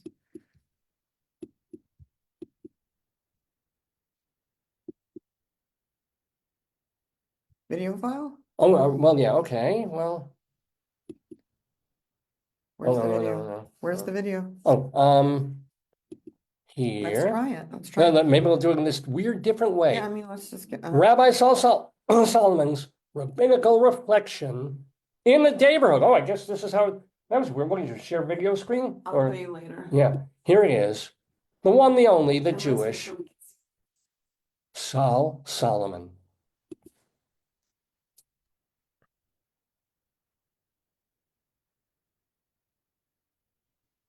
Shalom, damn it! This is Rabbi Sol Solomon with a Rabbinical Reflection for mid-February 2025. I hate to say I told you so. No, I love to say I told you so. I told you so. For 25 years, I've been ranting about what to do with unfriendly Arabs living in Israel. Time and again, you've heard me holler that if the Palestinians can't accept Israel as a Jewish state, and if they can't live in peace with their Semitic cousins, get them gone. Let their neighbors in 22 Arab countries and 54 African countries take them, assimilate them, give them 40 acres and a camel, leave tiny Israel for the Jews, because unlike Jews, Muslims can live almost anywhere else. But no, Palestinians wanted right of return and demanded their chunk of Israel's sliver. That is, when they weren't calling for the destruction of Israel altogether. After years of terrorist attacks around the world, not to mention 9/11, which I just mentioned, the Mohammedans still rejected brotherhood. Instead, they gave mass murder one more go. On October 7, 2023, Hamas attacked an Israeli music festival and slaughtered 1,200 innocent people. Hamas thought the world would go for a few days and then be on their side, which is exactly what happened. Left-wing politicians clutched their pearls over Israel's so-called occupation of its own land. Every major city saw "Free Gaza" and "Stop the Genocide" spray painted on sidewalks by morons who I'll bet couldn't spell sidewalk. And speaking of imbeciles, college students obstructed traffic and made their tuition-paying parents cringe to see tent cities, wanton vandalism, and anti-Semitism masquerading as altruism. The media ate it all up. But then a funny thing happened. America's wobbly, slightly demented president couldn't stumble through the election day finish line, and his middling replacement lost both the popular and the electoral vote. Unlikely as it was, on January 20th, America's previous, very demented president came back into office and began setting off policy time bombs from day one. Some of Trump's ideas are crazy, some unworkable, some brilliant, and one is my dream come true. After 15 months of Israel rightfully turning Gaza into Hiroshima Gaza, the place is unlivable. But just like Japan in 1945, New Orleans after Katrina, and Pacific Palisades as we speak, you can always rebuild. So President Trump says, hey, instead of 80 years of conflict, let's have nobody occupy that shithole for a while. America steps in, contractors get to work, and instead of tenements, bombs, and sand, we'll have hotels, high-end shopping, casinos, Starbucks, and TD Banks. American ingenuity and dollars could turn Gaza into a Middle Eastern Riviera. That is the president's own phrase. Of course, the Democrats pilloried him. Of course, the terrorist apologists saw it as manifest destiny and nation building all over again. But I don't hear Netanyahu complaining.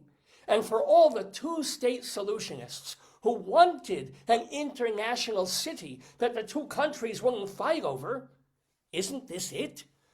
What if Trump convinces Disney to put a Disney World there? Well, it would suck because it's Disney World, but it's a start. What if the mafiosos from Vegas built another Luxor in a place where the pyramid theme would actually make sense? What if Chick-fil-A built 50 chickpea falafels just to be culturally sensitive? Mock our president's bombast all you wish, but nothing else has worked in the region. We've tried diplomacy. We've tried self-rule. God knows we've tried war. Why not try balls out, last one to the money trough is a rotten egg, capitalism? Envision a day, a decade from now, when Israelis bored by the Wailing Wall, Egyptians weary of the Sphinx, Saudi Arabians wanting a Mecca break, Emirati who are just so done with Dubai, all of them think, hey, honey, let's take a long weekend in Gazawood. You book the spa, I'll hit the links, and then we'll catch Willie Nelson at Madison Square Gaza Garden. Israel would be protected, Palestinians would have homes and jobs, and Paramount would have a cheap place to shoot new episodes of Yellowstone. Except, of course, that Gaza wouldn't look like Yellowstone anymore. It'd be closer to the yellow brick road. I say, follow. This has been a Rabbinical Reflection from Rabbi Sol Solomon, Temple Sons of Bitches, in Great Neck, New York.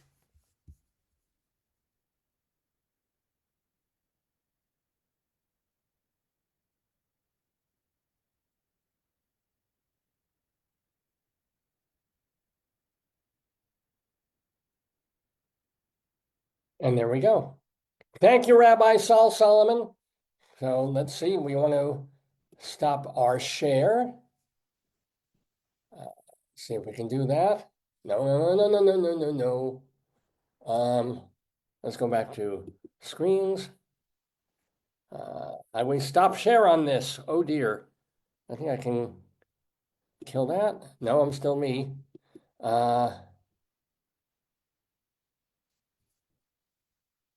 Let's see.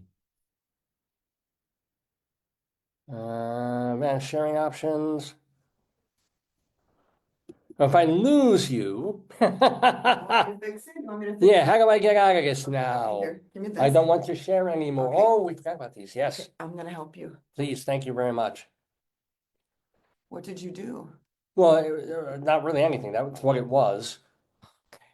So I'm not sure what to. You wanna stop sharing though? Yeah, because it says there was a thing for stop video, but I That's don't know what if you that wanted, stopped yeah. the recording. Oh, okay. So hit somewhere there's a stop video thing. Where? I gotta find this. Where is this? Wait, advanced. Share. So X that out Yeah. and maybe hit my my thing there. Let's see. Stop video. I think. Oh no, that's not what I wanted to do. I want to. For God. Okay, hold on. There, Oh, I'm man, back. I don't- I'm back. Yeah, but you don't want that. You Yeah, want I want to see that. me. Yeah. Oh boy. Oh boy. Oh, your face isn't there. I don't want it, David. No, I don't. Please don't mess around.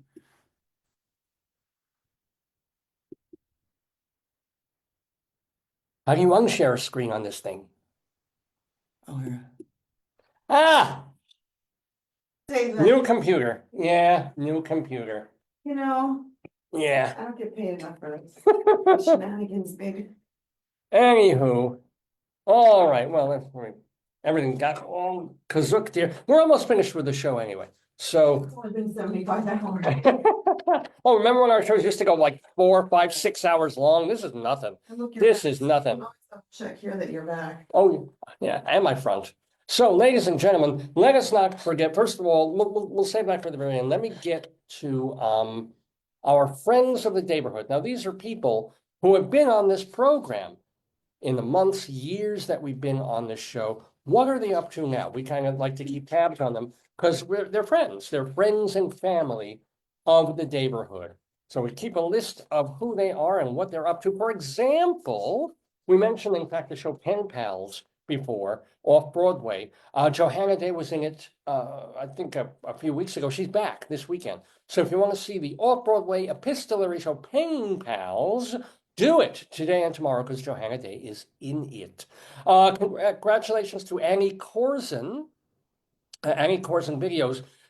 I think she probably got spooked when there was that moment when we thought America would be losing access to TikTok. So, and she made her viral stuff, her viral bones after her years on Seinfeld by doing these TikTok videos, and suddenly they're disappearing. So she also has now the videos on YouTube. So check them out. It's Annie Corzen Videos on youtube.com. Korzen. Annie Corzen Videos. That's her channel there. Today, checking out 3 of our friends, our musical friends in the neighborhood, all together at the Landmark on Main in Port Washington, New York. It's Cliff Eberhardt, Lucy Kaplansky, and John Gorka, all of them playing tonight. And then at the White Bear Theater in Kennington, and I'm not sure where that is. I should put that down. It might be in England or it might be in New York. But congratulations to our good friend, playwright Jeffrey Sweet, who is directing his play, The Value of Names, and that is running from February 11th, so middle of this week, through March 1st. And apologies, where is Kennington? Where is the White Bear Theater? Let me figure that out. I think it's England. And he's got a couple of well-known English actors. Kennington Park Road in London, don't you know? So he's having a wonderful time now. It's like, this talented journeyman, more than journeyman playwright, but doesn't get the big Broadway show, has a couple of shows off Broadway. He wrote for soap operas for a while and just scrabbling together a living also as a theater critic. And then suddenly, now he had a play called Counselor a couple of years ago. I mean, he's not an old man yet, but well into his post-middle age. So it's like, oh, let's do this 30-year-old play of his, The Value of Names, and discover it and do it with English actors. Suddenly he's getting the opportunities he should have gotten 40 years ago. It's just weird the way the entertainment world works. Anyway, speaking of Broadway, Greg Kotis and Mark Holman, of course, had a hit, one of the unexpected sideways musical theater hits of modern Broadway with Urinetown. Well, Kotis has been a guest on this program, and Urinetown is being revived briefly by City Center's Encores, and that is happening now through next weekend, February 16th. Darren Lee Cole, he runs the Soho Playhouse, so he's currently presenting the Soho Playhouse's International Fringe Fest Encore series, and that's running through early March.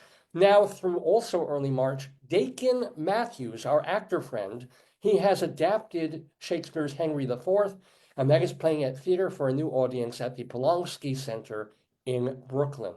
Broadway again, Danny Burston, he's playing Herbie in the wonderful Gypsy that they have at the Majestic Theater. That closed, sorry. Aladdin, though, has music by Alan Menken, and that is at the New Amsterdam Theater. Menken also wrote the music, of course, for Little Shop of Horrors and a long-running off-Broadway revival at the West Side Theater.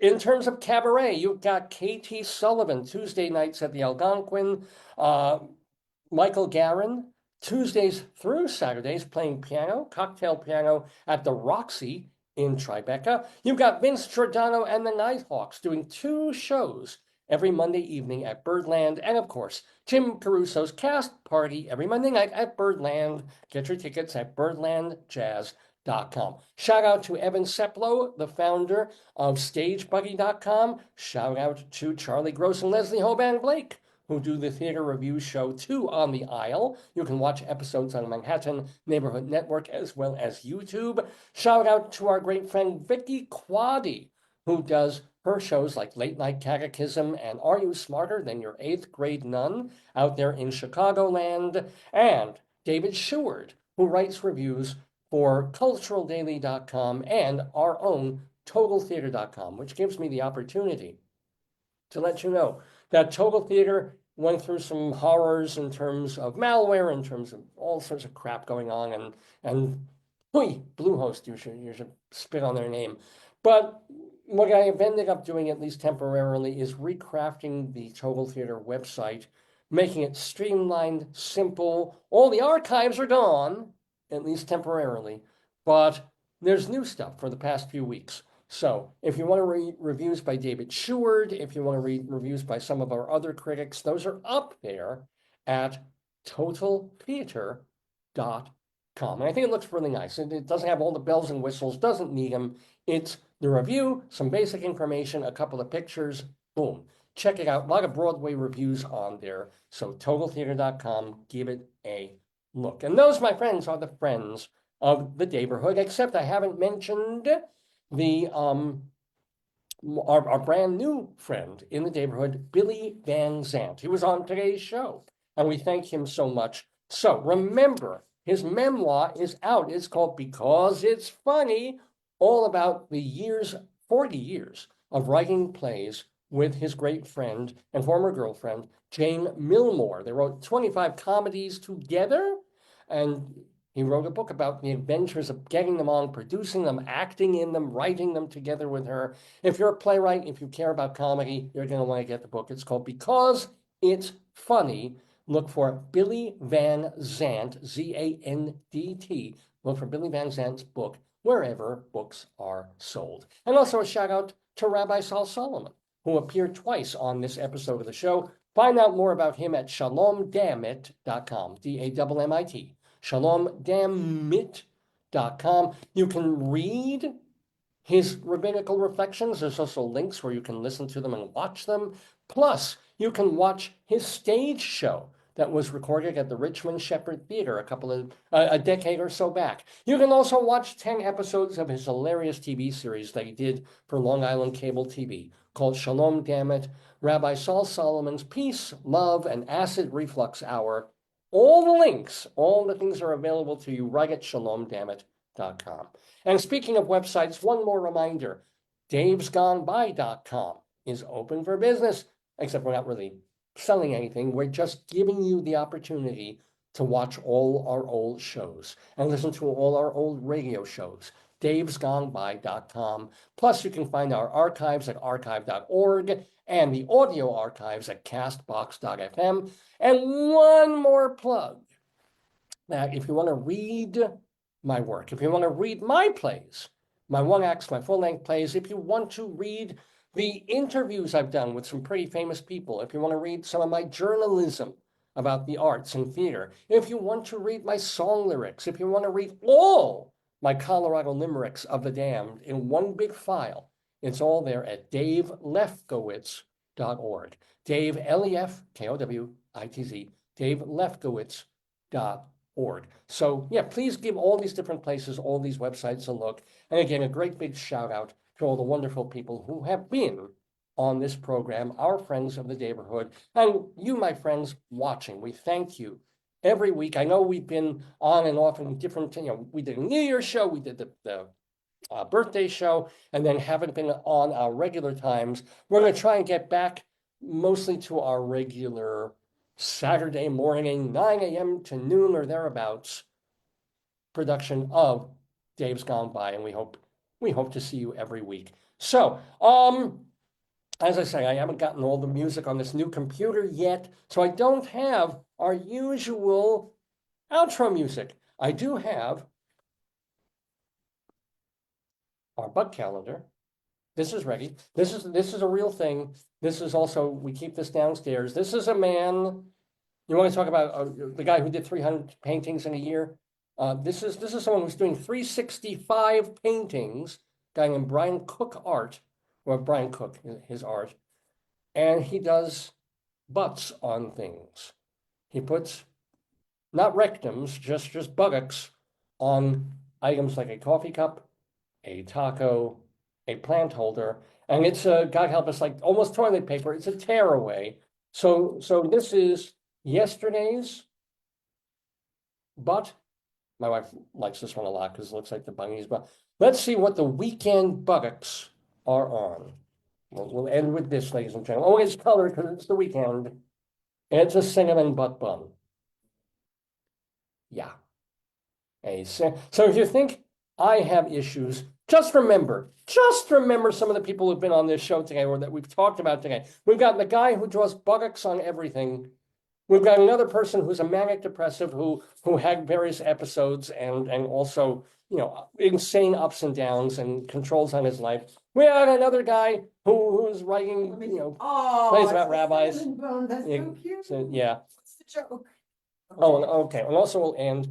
You're right. Let's end on A bad joke. on a bad dad pun. So we'll do yesterday's. This is how bad these are. What did the dentist name his boat? We know that. The Tooth Fairy. So the weekend joke. At least it's a joke. At least it's crazy Yeah. as a joke. This one isn't. This is today's bad dad joke. I gave my daughter a locket for her 16th birthday. Now she's independent. You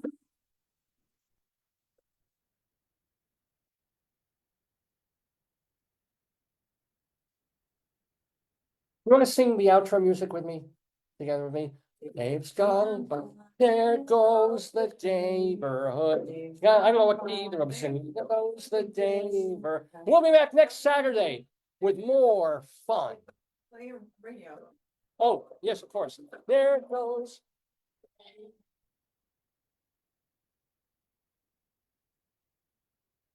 There goes the Daverhood. Next Saturday, 9 a.m. We have a guest. I forget who it is. Well, they'll be good. So tune in and gone by.